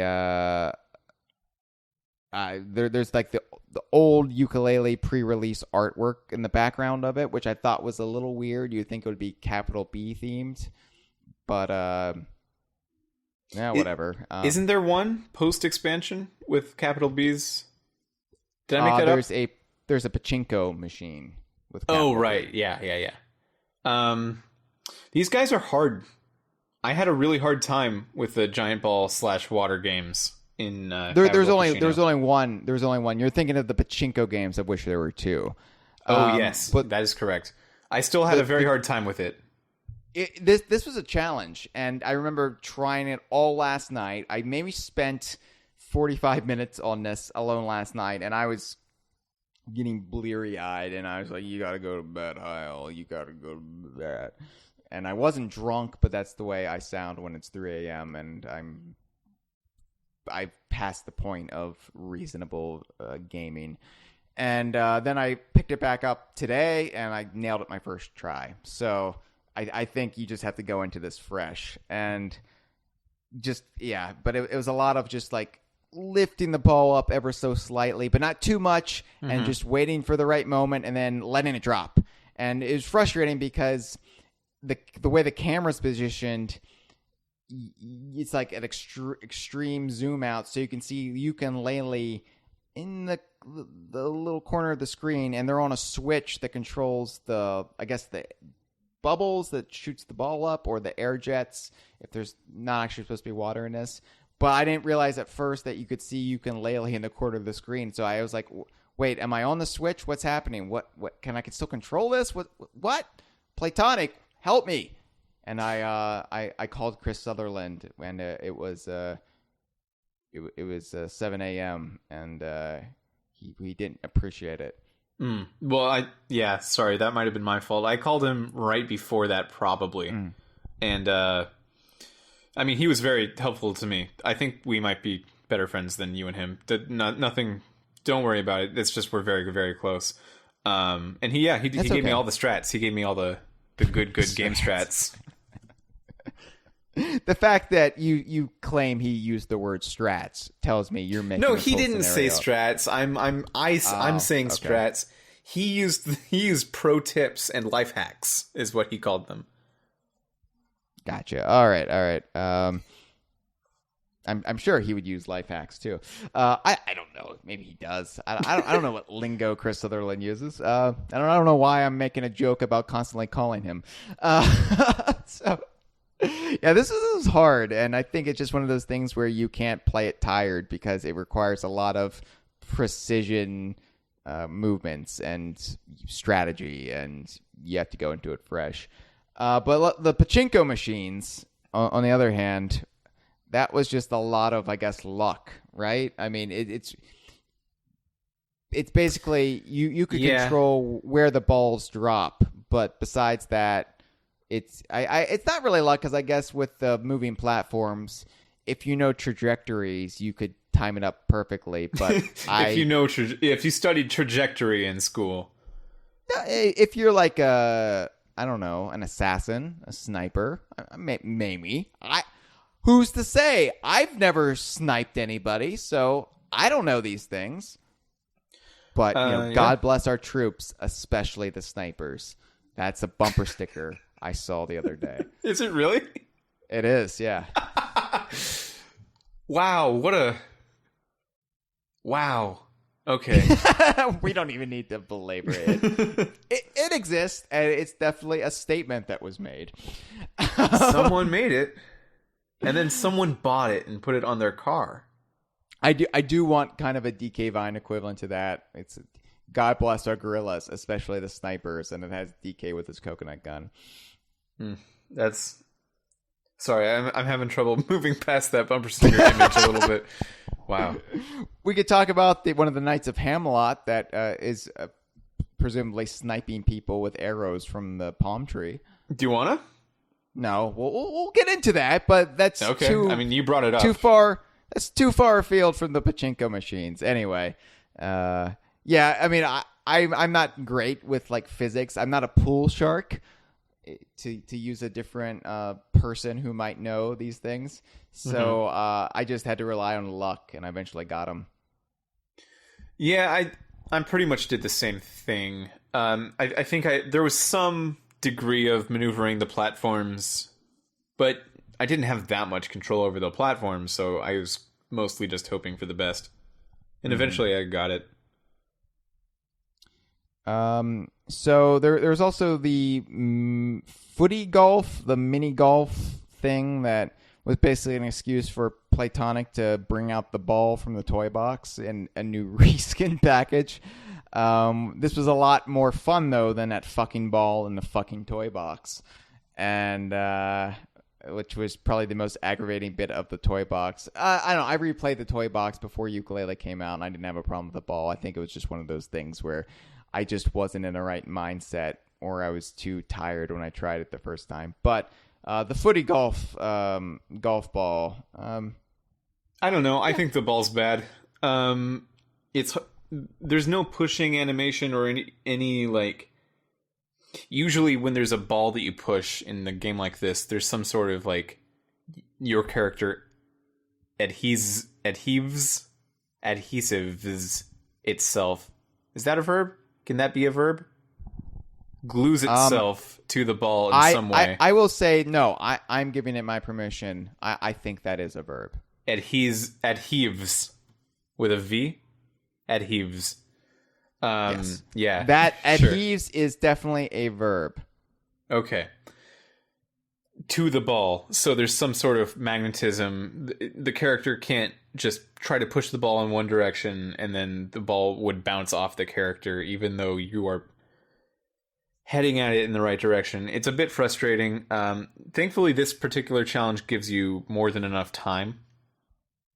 So it wasn't as aggravating as it was in the toy box, especially because in the toy box it could just fall off that platform, right? And there was a wall around this golf course, so that wasn't as possible. It could fall off at certain points, but once you got deeper into the course, there was a wall it was up against, so it made it harder. You could screw it up at first, but as you progressed, one thing I did appreciate was that the golf ball completely just rolled over the corplets. Yeah, that kind of defeated the point of having them as an obstacle, but I'm into it. It felt good to defeat them with the ball. If you were teeing it up or whatever, they could still come up from behind. By the way, the corplets in this world, what do you think about their design here? They are my favorites of the whole game. I love them. This one, the card decks of cards. I didn't understand what they were supposed to be in Moody Maze Marsh. Like they were some just swamp beast or like weird bear creatures. But yeah, they're all mutants and have boils, and I'm not sure a lot of the assets in Moody Maze Marsh come together as well as I'd like them to. Jack-o'-lanterns and swamps and krakens, man. I mean, it goes together like peanut butter and jelly. Come on. It honestly does have some sort of cohesive thing that's more intangible. I can't say what it is, but there's something to it that the mutant corplets and the pumpkins and the krakens all have in common, but I can't say what it is, so yeah. Mm-hmm. But yeah, the whole decks of cards kind of reminded me of the opening credits to Casino Royale, where I don't know if you're a Bond guy or not. I've seen Casino Royale. Okay. Well, you know, the opening credits to Casino Royale, like they're very stylized, and at one point, like Bond, or the silhouette of Bond punches a guy, and he turns into like a deck of cards and just like flutters away. And that's what these guys reminded me of. And I just love how silly the corplets can get. And they're great.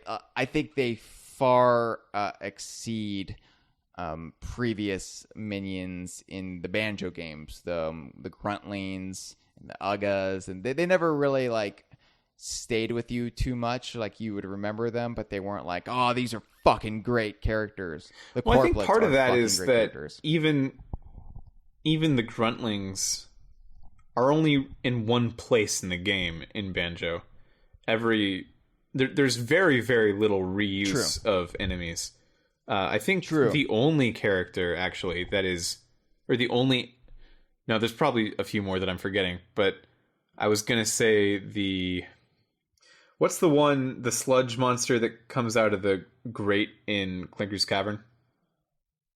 Oh God, you're gonna make me look silly here for not. I mean, I don't know it. But that one is reused in Mad Monster Mansion aren't they like Lago? Grilled Champas or something?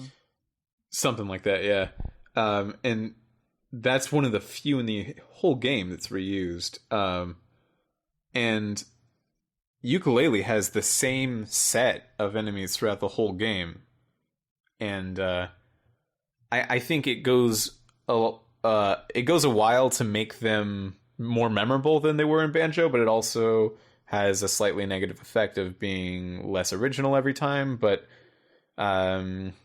this was a good change, I think, at least to try. The whole redesign for each world keeps them fresh, in my opinion. Mm-hmm. And it reminds me a little bit of the Kremlings in how they would all, each sequel they would adopt new personas, or at the very least country to country too, and then Donkey Kong 64 as well. But I like that they stay fresh within their own game, and I like the personality because sometimes they charge at you, sometimes they seem to cower in fear. Sometimes it appears like they're running away, but it's probably just their attack pattern getting a little bit screwy. But sometimes they have hats. Sometimes they wear pants on their heads too. That's a hat. Yeah, I know, but I mean, you've got the captains that take 2 hits that they wear the hats, but then you've also got sometimes they just wear pants. Are they called captains? I've yet to really go into the research every name of everything in this game phase that I go through with games. So I don't know a lot of the names. I haven't really looked into it because I'm trying to remain spoiler free, and delving into the waters of Yooka-Laylee is hard right now because you're just going to get blasted with information you don't want to see. Yeah. And there's no like player's guide or in-depth instruction booklet. I got it, some like half instruction booklet for being a Kickstarter backer, but it's not like super detailed. But yeah, so basically what I do in these situations is I just have a made-up name, and then after the fact, I'll commit to the lore that Playtonic provides. For example, in Donkey Kong Country, I didn't know Crush's name for the longest time. I just called them the Boob Guys because they had the luscious man breast. Yeah, that tracks. I mean, granted, I was like 12, but, Boob Guy seemed appropriate. It's not wrong from a descriptive standpoint, so... That's good. I mean, that's what I called Fabio when I met him. At one time I met Fabio. I don't know about this. You met Fabio? Yeah. Just the other day, in fact. He was bagging groceries, and I said, I know you! You're Boob Guy! I was excited about a real Fabio meeting in real life, and you've don't made know it that a it's joke. Not real? I don't... Technically, I don't know that, but I feel pretty strongly about it. And then he started to bag my I can't believe it's not butter spray, but then he blasted it on his nips, and they glistened under the fluorescent grocery store lighting. It was magnificent. Yeah, I wish you actually met Fabio. Fabio, if you're listening, please call the DK Vine hotline at 1-202-630-VINE and allow us to interact with you because, quite frankly, I'm a little hurt that you've never called. I just need to make sure he's alive. He's alive and well. I think he was at Mar-a-Lago on New Year's Eve. I think he was one of Trump's invited guests, and I'm not making that up. That was a legitimate news story. He's 58 years old and still alive.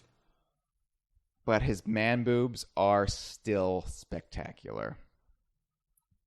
The image they have of him on Wikipedia is I like not how you're flattering. amazed. I like how you're amazed. He's 58 years old and still alive. Like,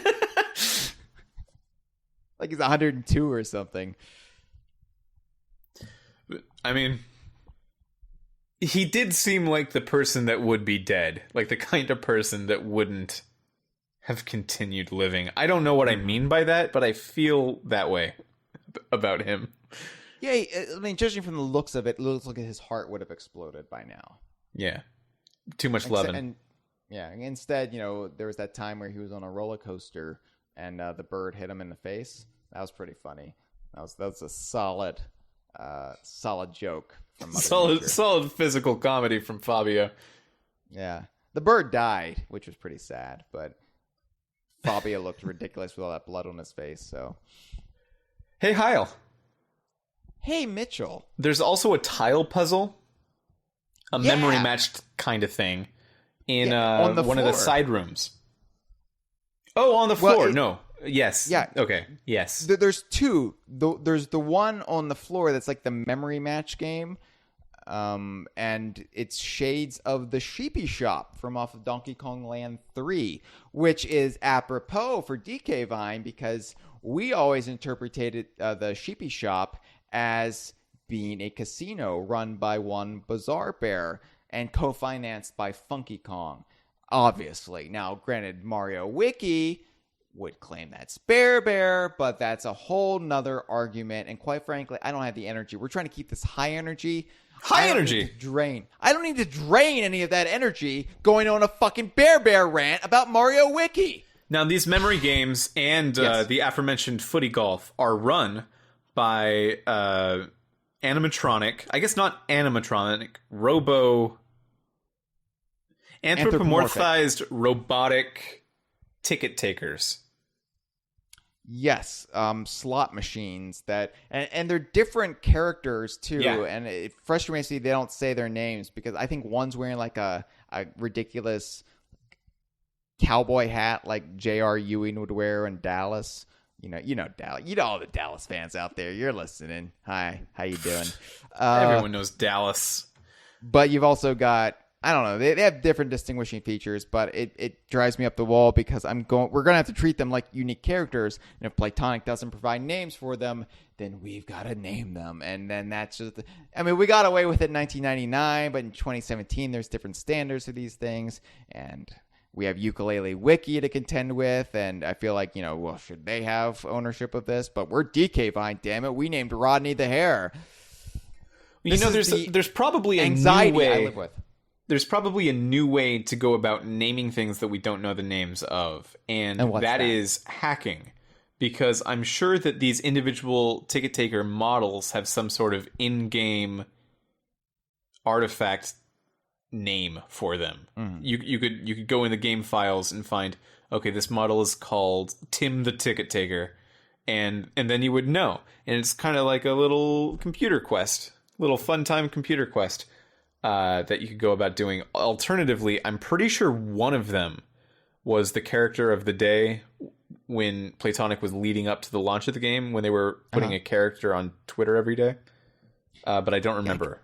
I can't remember because they essentially look like Bernie from World 2. So I'm like, was I thinking of Bernie, or did they actually feature one of these characters on Character of the Day? You know what it looked like? To me, it reminded me a lot like the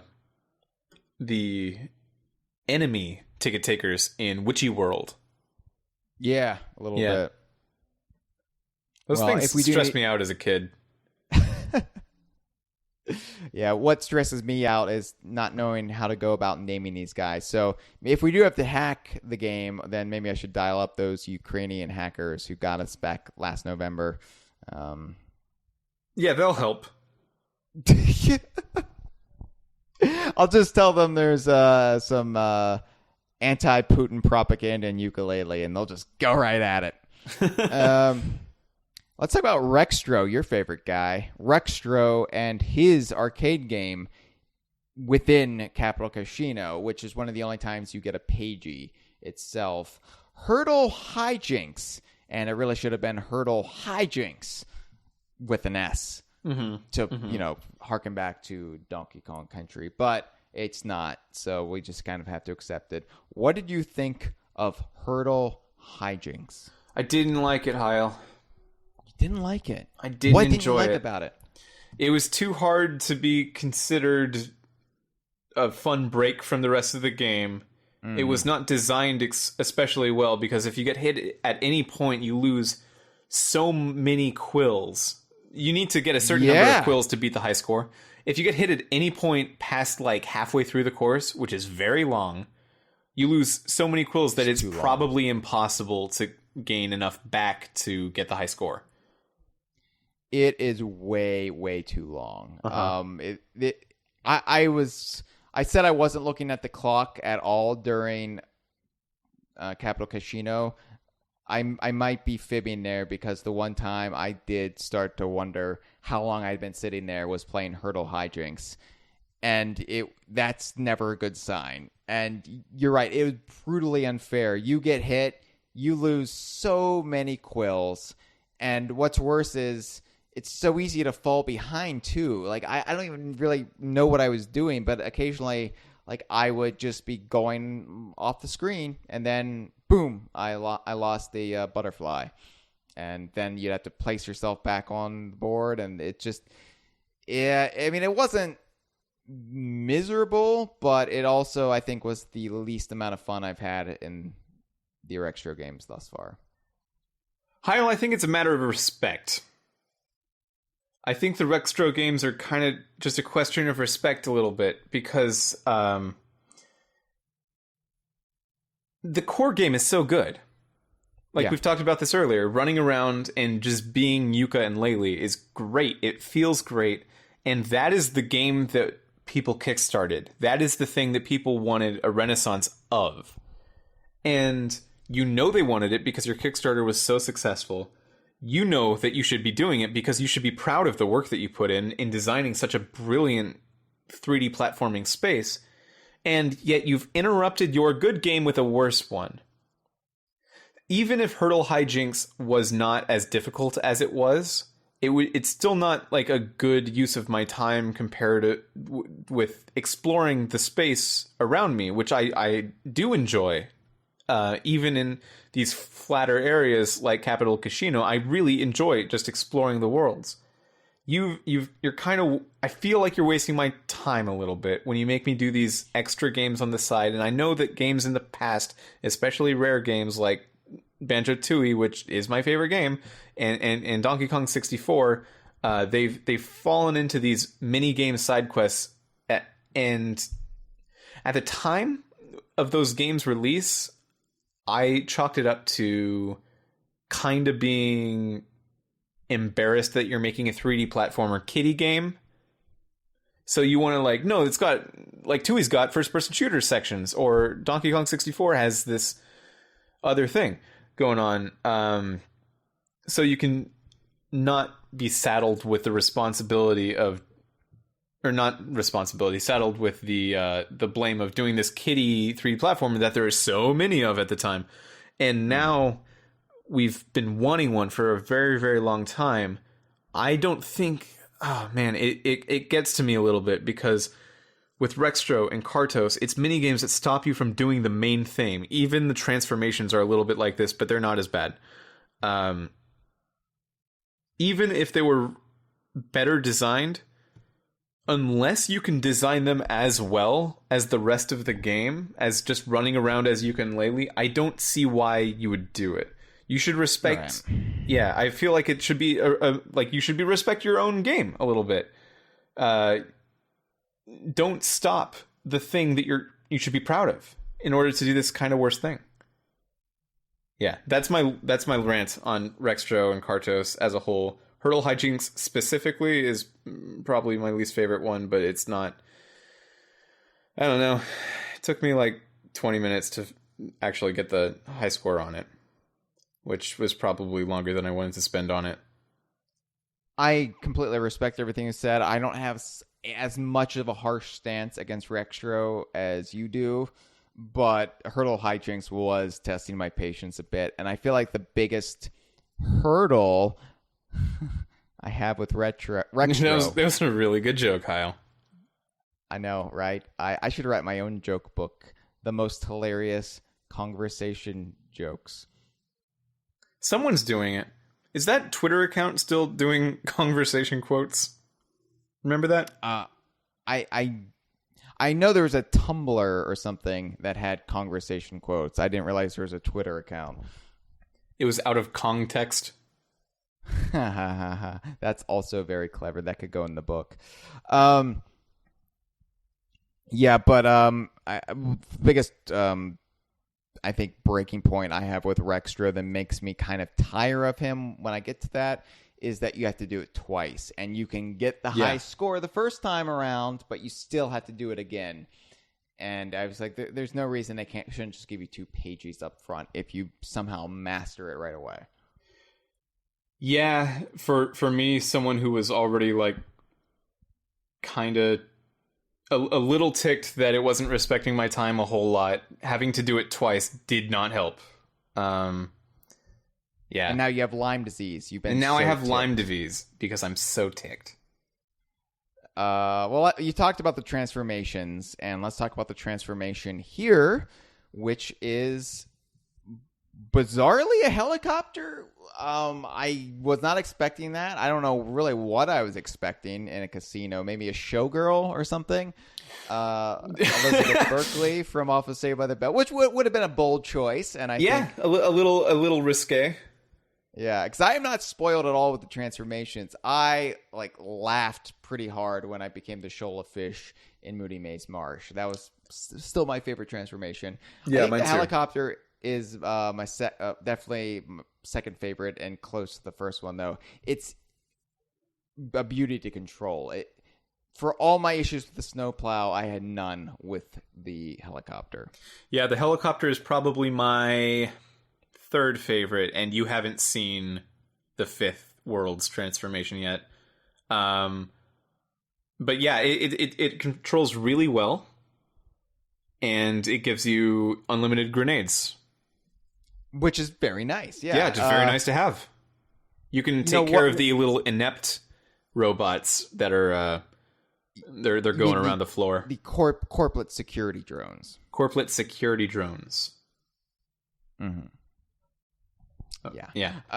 High energy, Hyle. Inept is its own character, and we're going to be getting into that just a bit.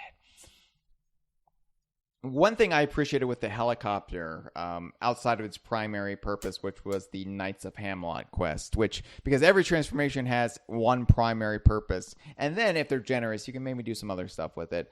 But I appreciated that they added the busted slot machines to let you explore, to encourage exploration with the helicopter. And the helicopter was just the easiest way to get around the world after a certain time. Like if you needed to get up high, just go to Dr. Puz, transform, fly up there, and then deform or revert back to yourselves.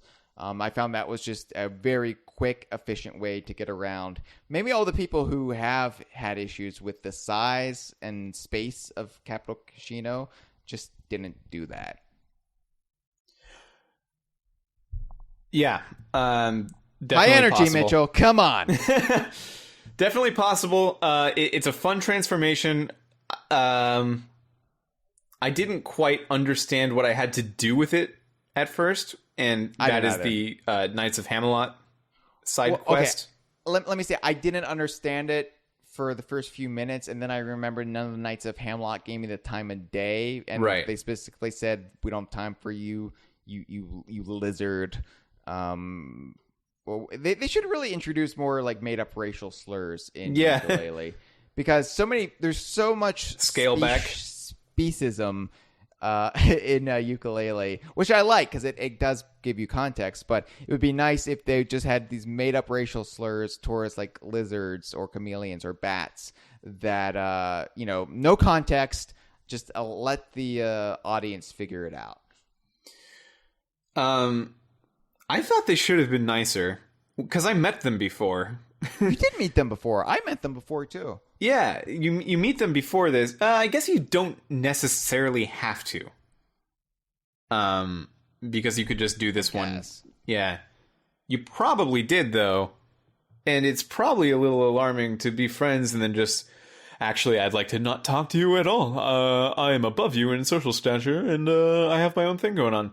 Anyway, you need to show up as a helicopter because, like everyone else, their perfect conversation partner is a helicopter. And you're able to ferry them to specific locations. I did like how the one knight mistook them for a dragon, which I thought made sense. They would talk to a dragon.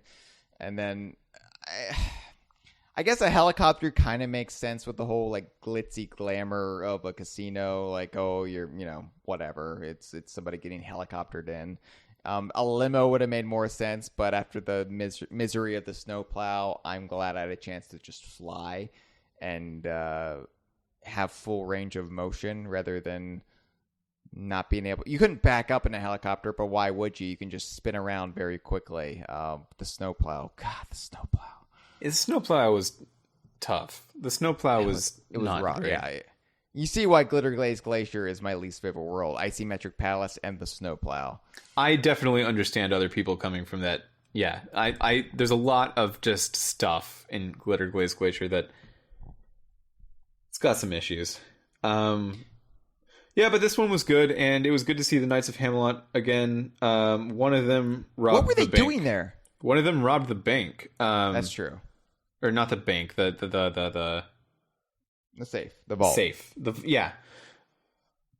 But I'm assuming that everything in that vault was just casino chips. So they didn't get anything that they could use other. Maybe it was the cash that people paid for the casino chips. I don't know. It was fun to see them again. I liked them as characters. It was especially good to know that they weren't Tribal Stack Tropics exclusive, because it reassured me that they weren't just really weird theme additions to the tribal stage.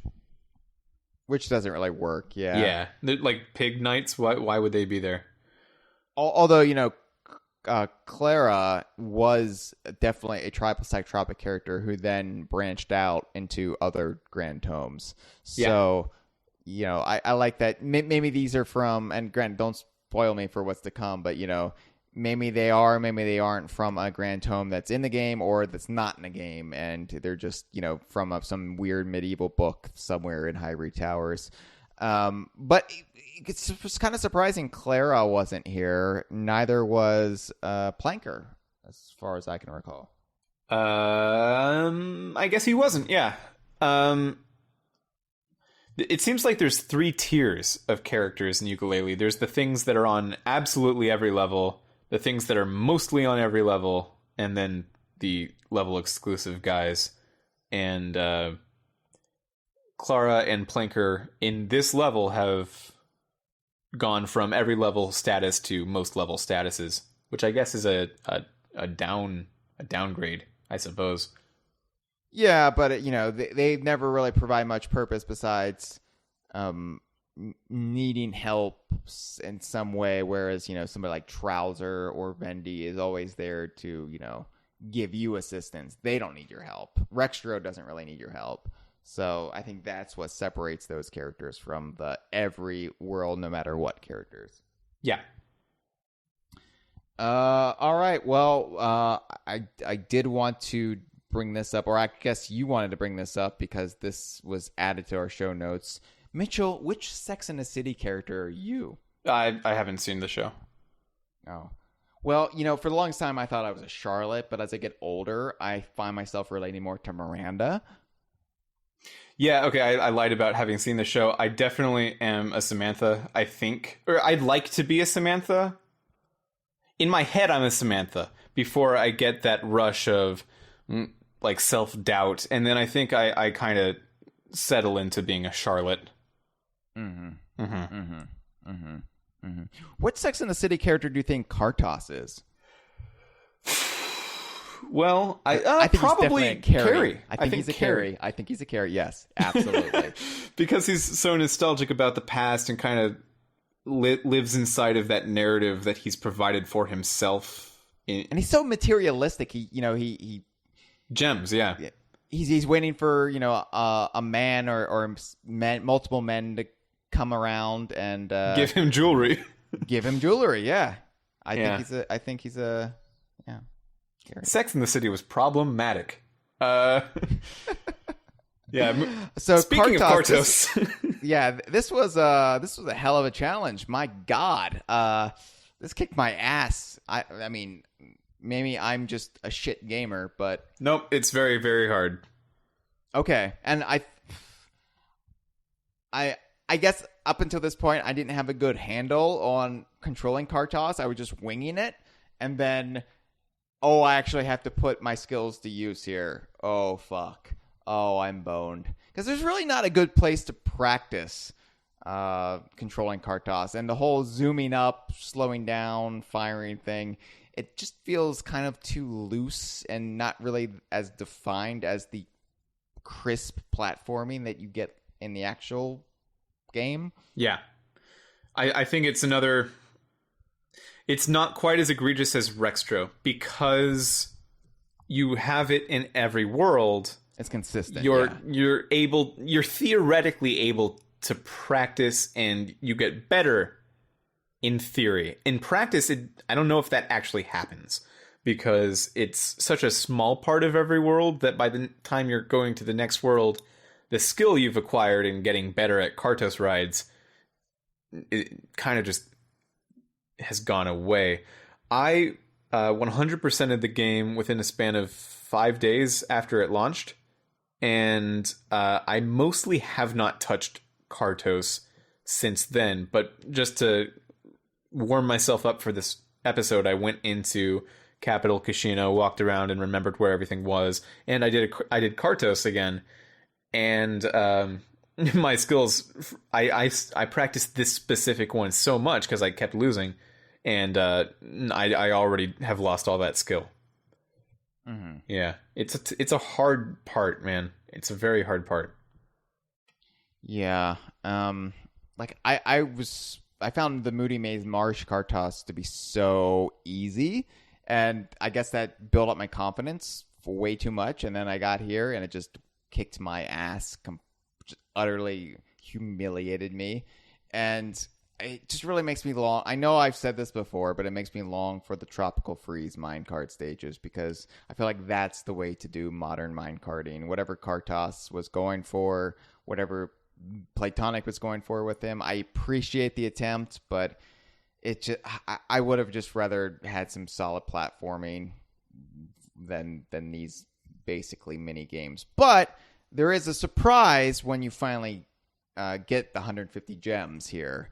What is it? I was not expecting this. I was not expecting the boss to just show up. Yeah, he does, or she, I suppose. Or probably, more likely than either he or she, it shows up. It's inept. You can't say it anymore. It's not cool. I have an opinion on inept that I'll get to in a bit that may support it. Okay. Yeah. Hold on to your judgments, Hyle. What do you think of inept? I'm just trying to create a safe space for our audience, and quite frankly, I feel like you need to tone it down with the microaggressions, Mitchell. Okay. Okay. All right. I don't know. Inept was surprising. I think that's mostly what I have to say about it. Was not expecting a boss battle with Kartos as your wingman, essentially. And yeah, interesting. Most of my discussion on inept comes from a lore standpoint. Yeah, definitely the most interesting part of it. So, inept, of course, was the name of the corporate security drone from the toy box, and he had a kind of a sadistic streak, very much like your like Star Wars killbots or even Benders of the world, where he wanted to destroy all organic life forms. But he was also an all right guy, essentially. It was an all right. Excuse me. But this inept looks very different. It's more of an exaggerated giant corporate security drone. Right. Hyle. And, yes. There is... Okay. In World 5, no spoilers, there is something that would attribute the word inept to the common corporate security drones in addition to this boss in the full game. So okay. Yeah. So that word is not just for this boss. Okay, well then I will That's all I'll hold say. off on my theory because I had a theory. Because Platonic's kind of been a little coy about what inept is versus what the corporate security drones are. And so for a while there, I was just assigning the character inept as the character from the toy box, but now here comes this boss also called inept. So I thought, well, I guess I'm not holding off my theory. My theory as it stood before I realized there was maybe more to this puzzle was that maybe the AI, from the character from the toy box was uploaded in a new body, and he was coming back for revenge. But you know what? I'm going to table that. I'll save discussion on the whole inept / World 4 boss / corporate security drone debate for another day. You know what? I had a theory about it that I was going to share on the podcast, but I'm going to do the same thing as you. Table that for now. It is a little bit beyond World 4. But we can talk about the boss itself. The mechanics of it are kind of interesting. Okay. It really makes you... Okay, so it takes Kartos off the regular Kartos track and puts him just on a ring. So you're just going around a ring with this one giant robot on wheels, like going over you and in front of you and back of you, and you need to time the cannonballs so it hits him. Pretty difficult to get a hang of. Eventually you'll get the timing down, and then it's not too bad. Do you have a problem beating this one? I thought it was easier than a regular Kartos segments. I think so too. As far as aiming goes, yeah. I like, unless there's a barrel right in front of you, it's using the firing mechanism in the regular Kartos gem collecting bits is aggravating. And here it was not so much aggravating. Once you got the hang of it, kind of like the Rampo fight, once you got the hang of it, it was no problem, but you had to get over your initial misconceptions. Yeah. So, yeah. No. Basically all I have to say about it, honestly.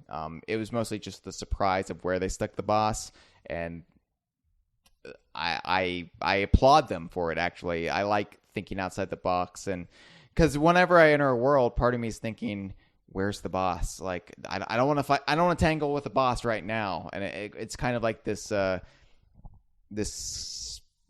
not frightening, but this antagonistic force in the shadows somewhere that you don't really want to mess with until you get your bearings in the world. So the fact that the boss could just like creep up on you here startled me, and it's exactly what I don't want to happen, and I applaud them because it did happen, if that makes any sense. Yeah, I get that. Because I'm someone that just can't appreciate the good things in life, I also like this a lot, but have a small gripe with it. Inept shows up because, well, it says that you're not supposed to give out a pagey in Capital Cashino. That's only Capital B's job. You can only give out casino chips. I like that. I thought that was really clever. I thought it was mostly clever, except for the fact that there are other ways in the casino to get a pagey that you can do before this that don't trigger inept coming. You can get all the Ghost Riders, and they will give you a pagey, and that doesn't set off the security alarm or anything. There's 2 pages from Rextro. There's a pagey you get for collecting all the quills. Yeah. Okay, yeah. but look at it like this. Okay. The quills, there's no character attached to that. It's just All an right. automatic mechanism. Ghost Riders, they just disappear, so there's nobody to target there. And Rextro, nobody's paying attention to him because he's Rextro.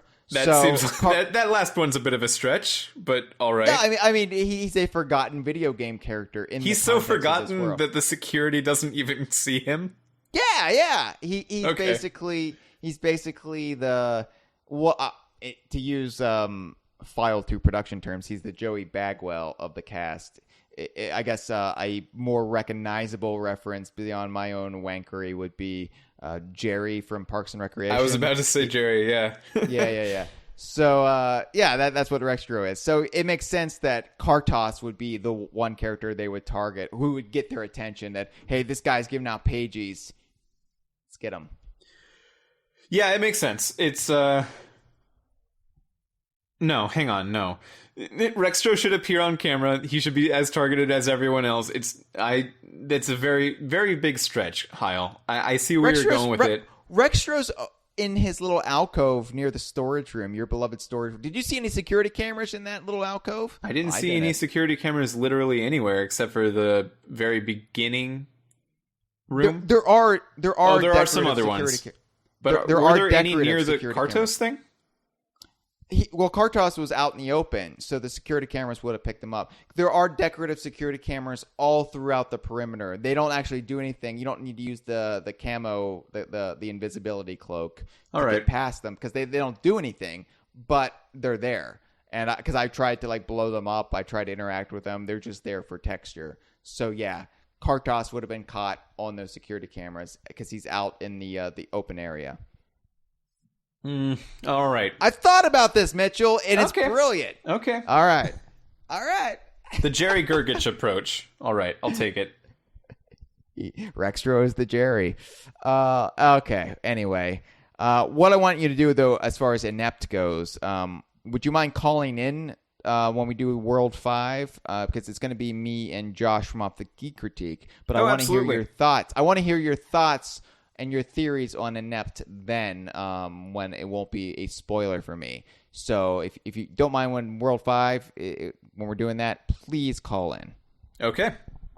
Speaking of calls, we have a few to take for this episode. We got, I think, some passionate responses to Capital Cashino, so this should be entertaining. Oh, really? So, I'm excited. Yeah. I am thrilled. There can literally be nothing more that I'd rather do right now than to hear 4 calls from our audience about a world I just spent 2 hours talking about. Let's hear it. Hello, this is as Nick so lovingly coined me, Brittle Nipples Kevin, calling in to say, fuck Capital Cashino. I really like the setting of the world, and I think they did a pretty good job nailing the theme, but fuck just about everything in this world. The Kartos mission is just butt milk. Hurdle Hijinks is abysmal and easily the worst minigame so far. And while I liked Inept's design and purpose, his boss battle was just aggravating. Then, of course, there was the 190 tokens you had to collect for the pages. I could have sworn Playtonic had made a promise not to overdo it with unneeded collectibles, but here we are. And the worst part about the whole token thing was that it could cause a glitch leaving you 1 page short for the world. Also, where the fuck was Clara? Overall, I really am liking Yooka-Laylee, but this world was just a huge miss for me. I would ask what you think of this world, but by this point you've already covered it, so what are you hoping for World 5? Anyways, this is Brittle Nipples Kevin, and this is my in-call catchphrase. Thank you for the call, Brittle Nipples, Kevin.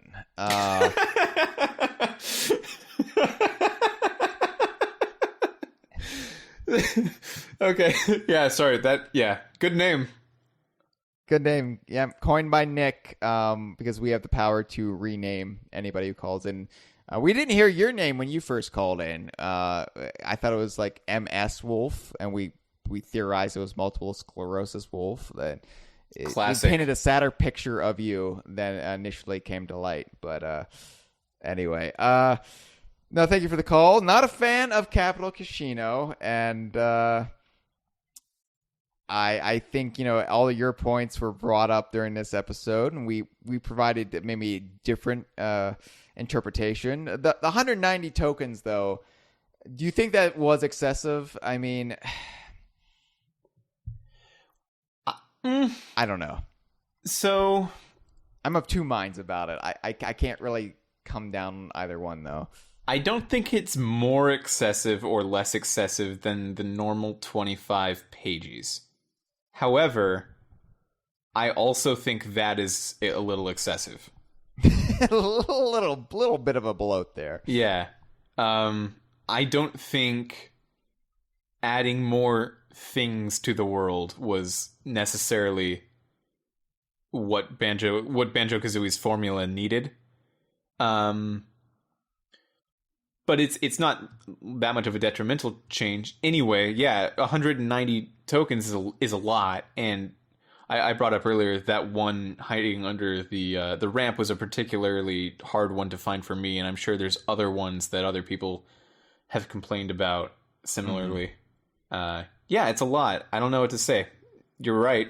You also don't need to get all the pages in this game, so unless you're trying to 100% the game, if you are trying to 100% the game, it doesn't matter how many there are, right? Like, you're gonna get them all. And if you're not trying to 100% the game, you don't need to get them all. So take it easy. I don't want to tell you that your opinion doesn't like matter here, you know, because it does. Well, the only thing I could see is if you're an easily aggravated, obsessive compulsive gamer, because then this would be a nightmare scenario. And I think the biggest problem is that Pagey, it's more transparent than all of these casino tokens, because they're kind of hidden like quills in some places. So I would be more mad about the quills, though. At least these are inside of challenges for the most part. So it's just for the most part, but there still are hidden ones. There still are hidden ones every now and then. Yeah. Valid point. Anyway, sorry you thought so much. I don't have an argument. Anyway, Brittle Nips, sorry you thought so much of Capital Cashino was butt milk. Maybe this episode can help change your mind just a little bit to see the brighter side of Capital Cashino. But personally, I think butt milk sounds pretty damn right anyway. All right, let's take another call. Hey guys, my name is Paul. I'm a relative new listener to the Kongversation. Wanted to talk about this world's transformation.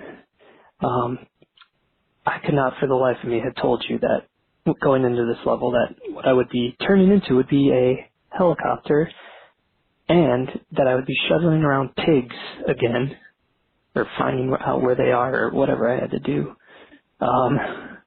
Like, there could have been a much more, I don't know, world-themed transformation that the guys could have came up with. I really hope this isn't the last time those pigs are seen. I haven't played World 5 yet. We'll see. I just found it kind of monotonous that these pig nights were back, and that once you got beyond the fun of flying around, I was left questioning myself, why am I a helicopter in this enclosed environment of a casino? I don't know. That's my opinion on that. I don't know. What do you guys think? Thanks for taking the call. Bye. Well, thank you for the call, Paul. Always nice to hear a new voice coming over the DK Vine hotline. Yeah, so for one thing, he's a fan of the Knights of Hamelot, which did we actually weigh on how we feel about them?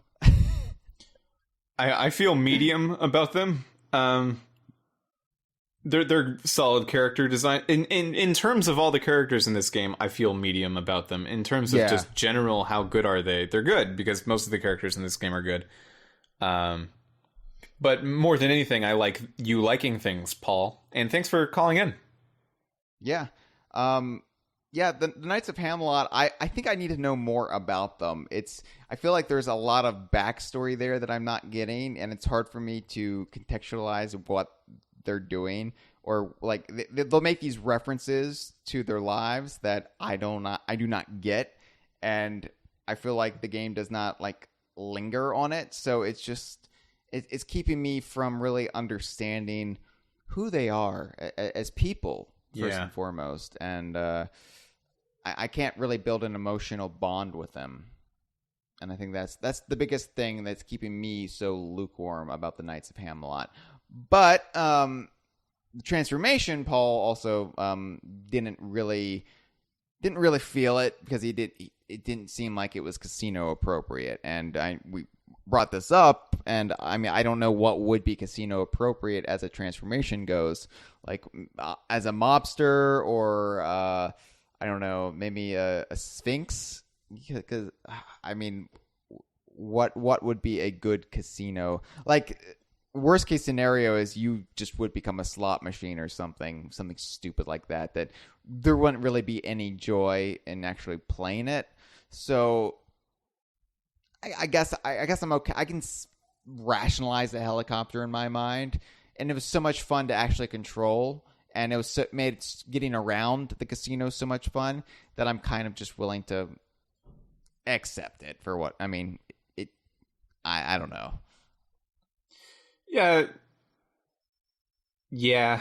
I mean, there are. I guess there are helicopters in the city of Las Vegas.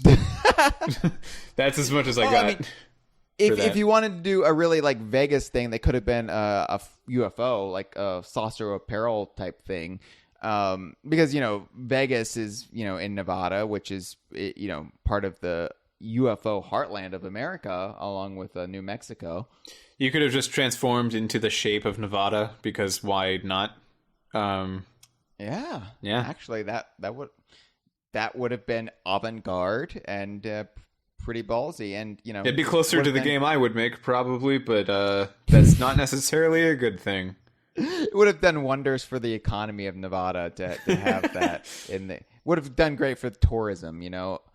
I want to go there to the shape that the lizard became. At least that's the way it goes in my head. Yeah, no, you got it. I think that's pretty much how it works. All right, let's hear from someone else. Come on, Platonic, are you being serious? I mean, I thought this was gonna be the spiritual successor to the Banjo-Kazooie series. And then you give us this? An empty world? Come on, man. Look, I love casino levels. I think more games should have casino levels.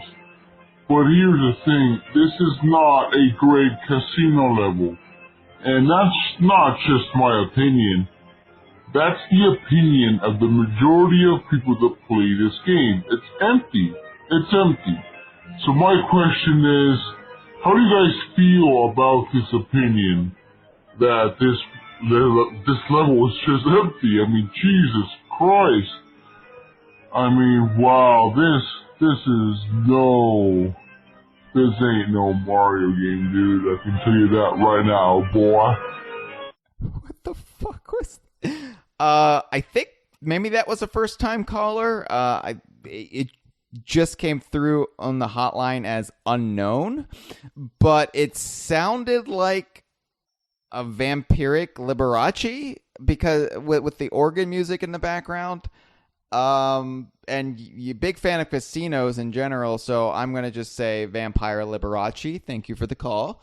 As much as Vampire Liberace loves casinos, not a fan of Capital Cashino. And he went for the criticism I've heard quite a bit of, that it's empty. That it's just an empty space. And I've argued my case against it. Do you have anything else you want to say on that talking point? I've never really understood what that means. Yeah. Because I understand. My problem with this stage and also Tribal Stack Tropics is that there's a lot of stuff and there's not a lot of interaction spatially between the things. You don't really explore the space between things very often in this game at all, but especially deep, this man. World. That's deep. It's deep. You don't really explore the space between things. Find the negative space in your heart, bro chacho. Yeah, if that's what they mean, then yeah, sure, empty. I think there's a lot of good stuff in the stage still, so I don't think it's a total wash. And if they mean something other than empty, call back next time. I'll listen. Vampire Liberace, yes. Yeah. We respect your opinion, Vampire Liberace. And also say your name next time. Unless you want to be Vampire Liberace, that's fine too. I'm fine with Vampire Liberace, and quite frankly, I think any alternatives he gives, I'm going to immediately reject. He is Vampire Liberace. But I don't know, like this whole argument though, like there's too much space, like there's not enough stuff, or it's too big. I'm okay with a little bit of navel gazing in games. I don't know, like I think it's the argument between like just efficiency, like stripped down, and texture. And I am a guy who likes a little bit of texture. I don't think everything needs to be bare minimum, just there for this like gameplay sake. I think some things can just be there to add some context, like our whole storage room discussion.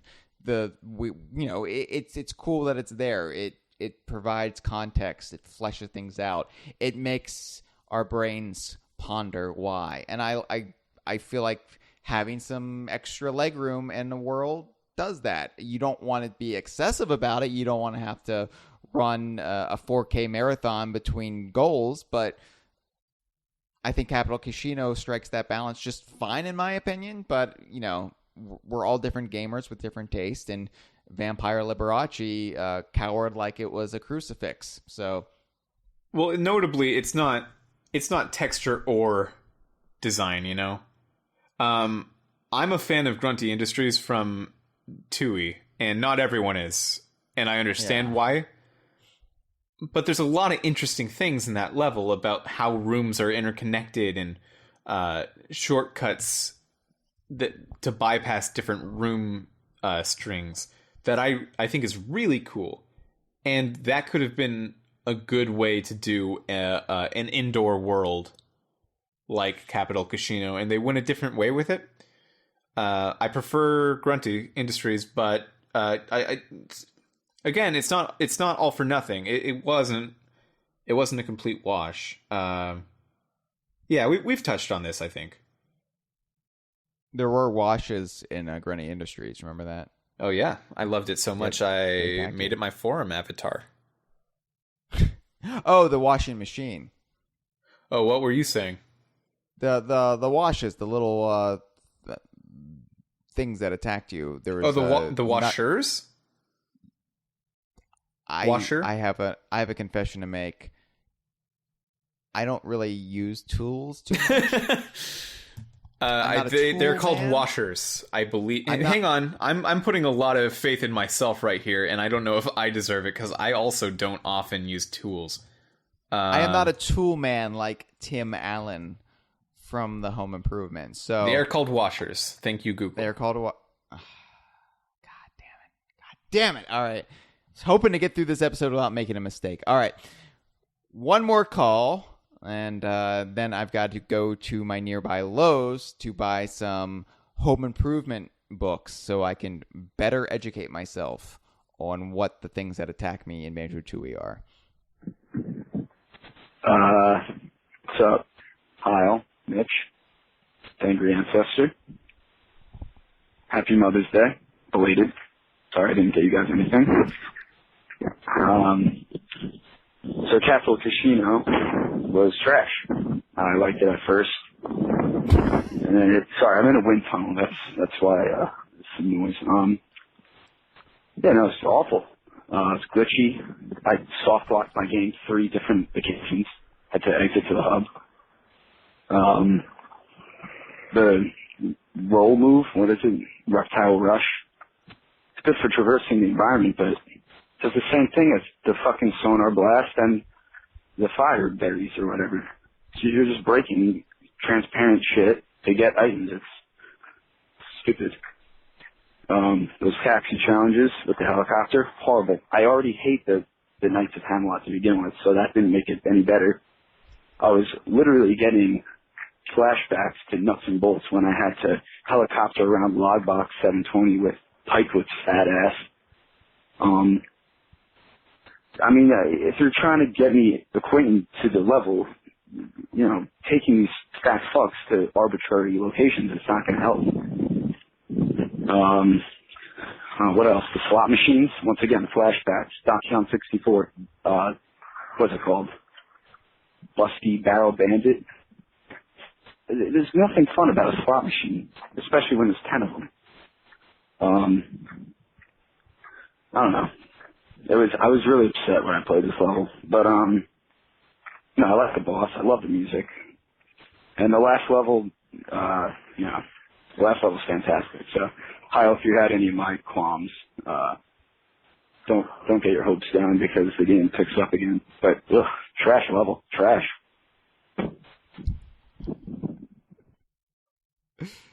Wow, trash level. Thank you, Angry Ancestor. Wow, so much negativity. I feel like it just brought us down. We were in such a happy place. We are keeping it high energy, not just in our boisterous performance, and also our spirits. And now I don't know what to think. Oh my God. You did bring up the music, though. Great music, and that is something we didn't really touch upon. I loved the music of Capital Cashino, and I felt like it was maybe the most unbanjo-like of the game. I mean, minus like the David Wise and Burke compositions, but I feel like... I definitely give that acclaim to Glitter Glaze Glacier. That one's probably less banjo. Really? This one makes me think Nuts and Bolts more. Glitter Glaze Glacier feels like Viva Pinata to me. Okay. I guess maybe the music does kind of harken back to like Grunny's Furnace Fun. Mm-hmm. Just a little bit, but I don't know. And I liked like the techno beats when you went into the dance floor, and I liked the different moods that could be evoked in the casino. And there's even the main theme was just nice and cheesy and light and fun, and it just made you want to explore the floor and play some slot machines. Not Angry Ancestor, he hates the slot machines. He can find no fun about slot machines. Have you actually ever played a slot machine?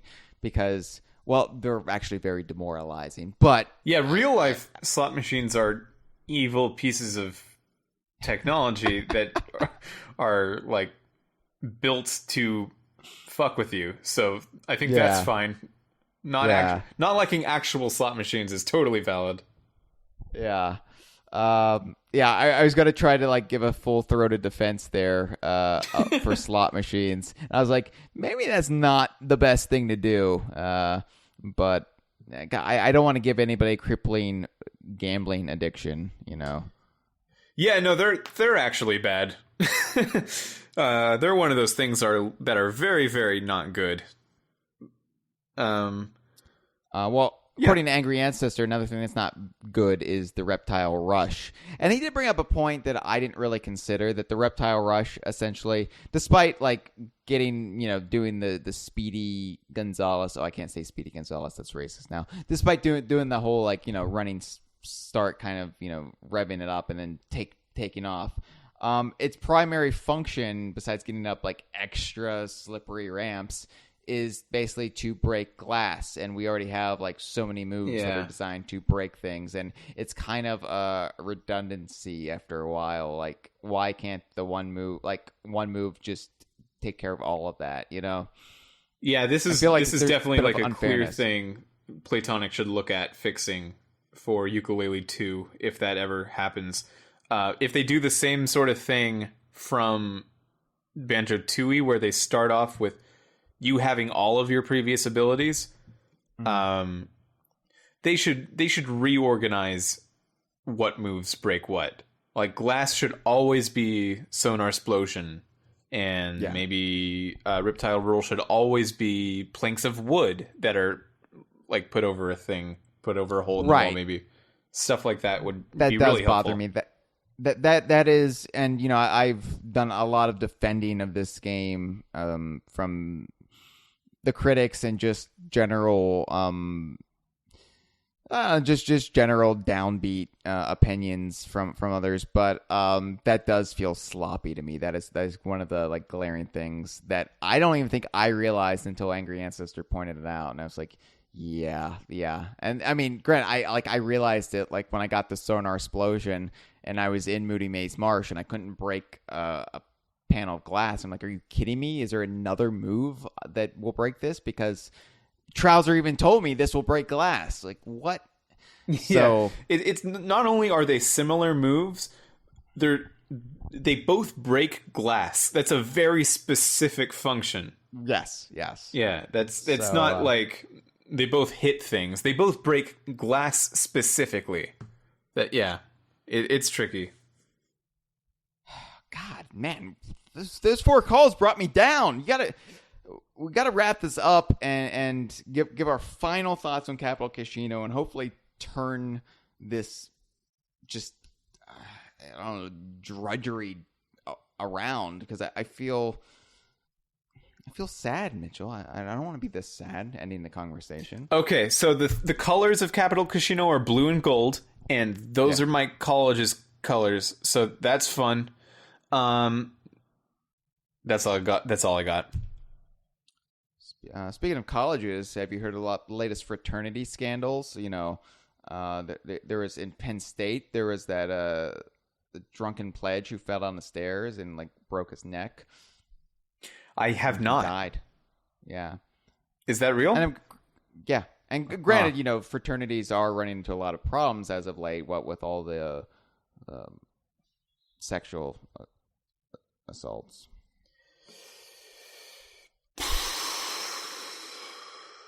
I guess I really am a bit of a Miranda. This has been a File 2 production. Que rico.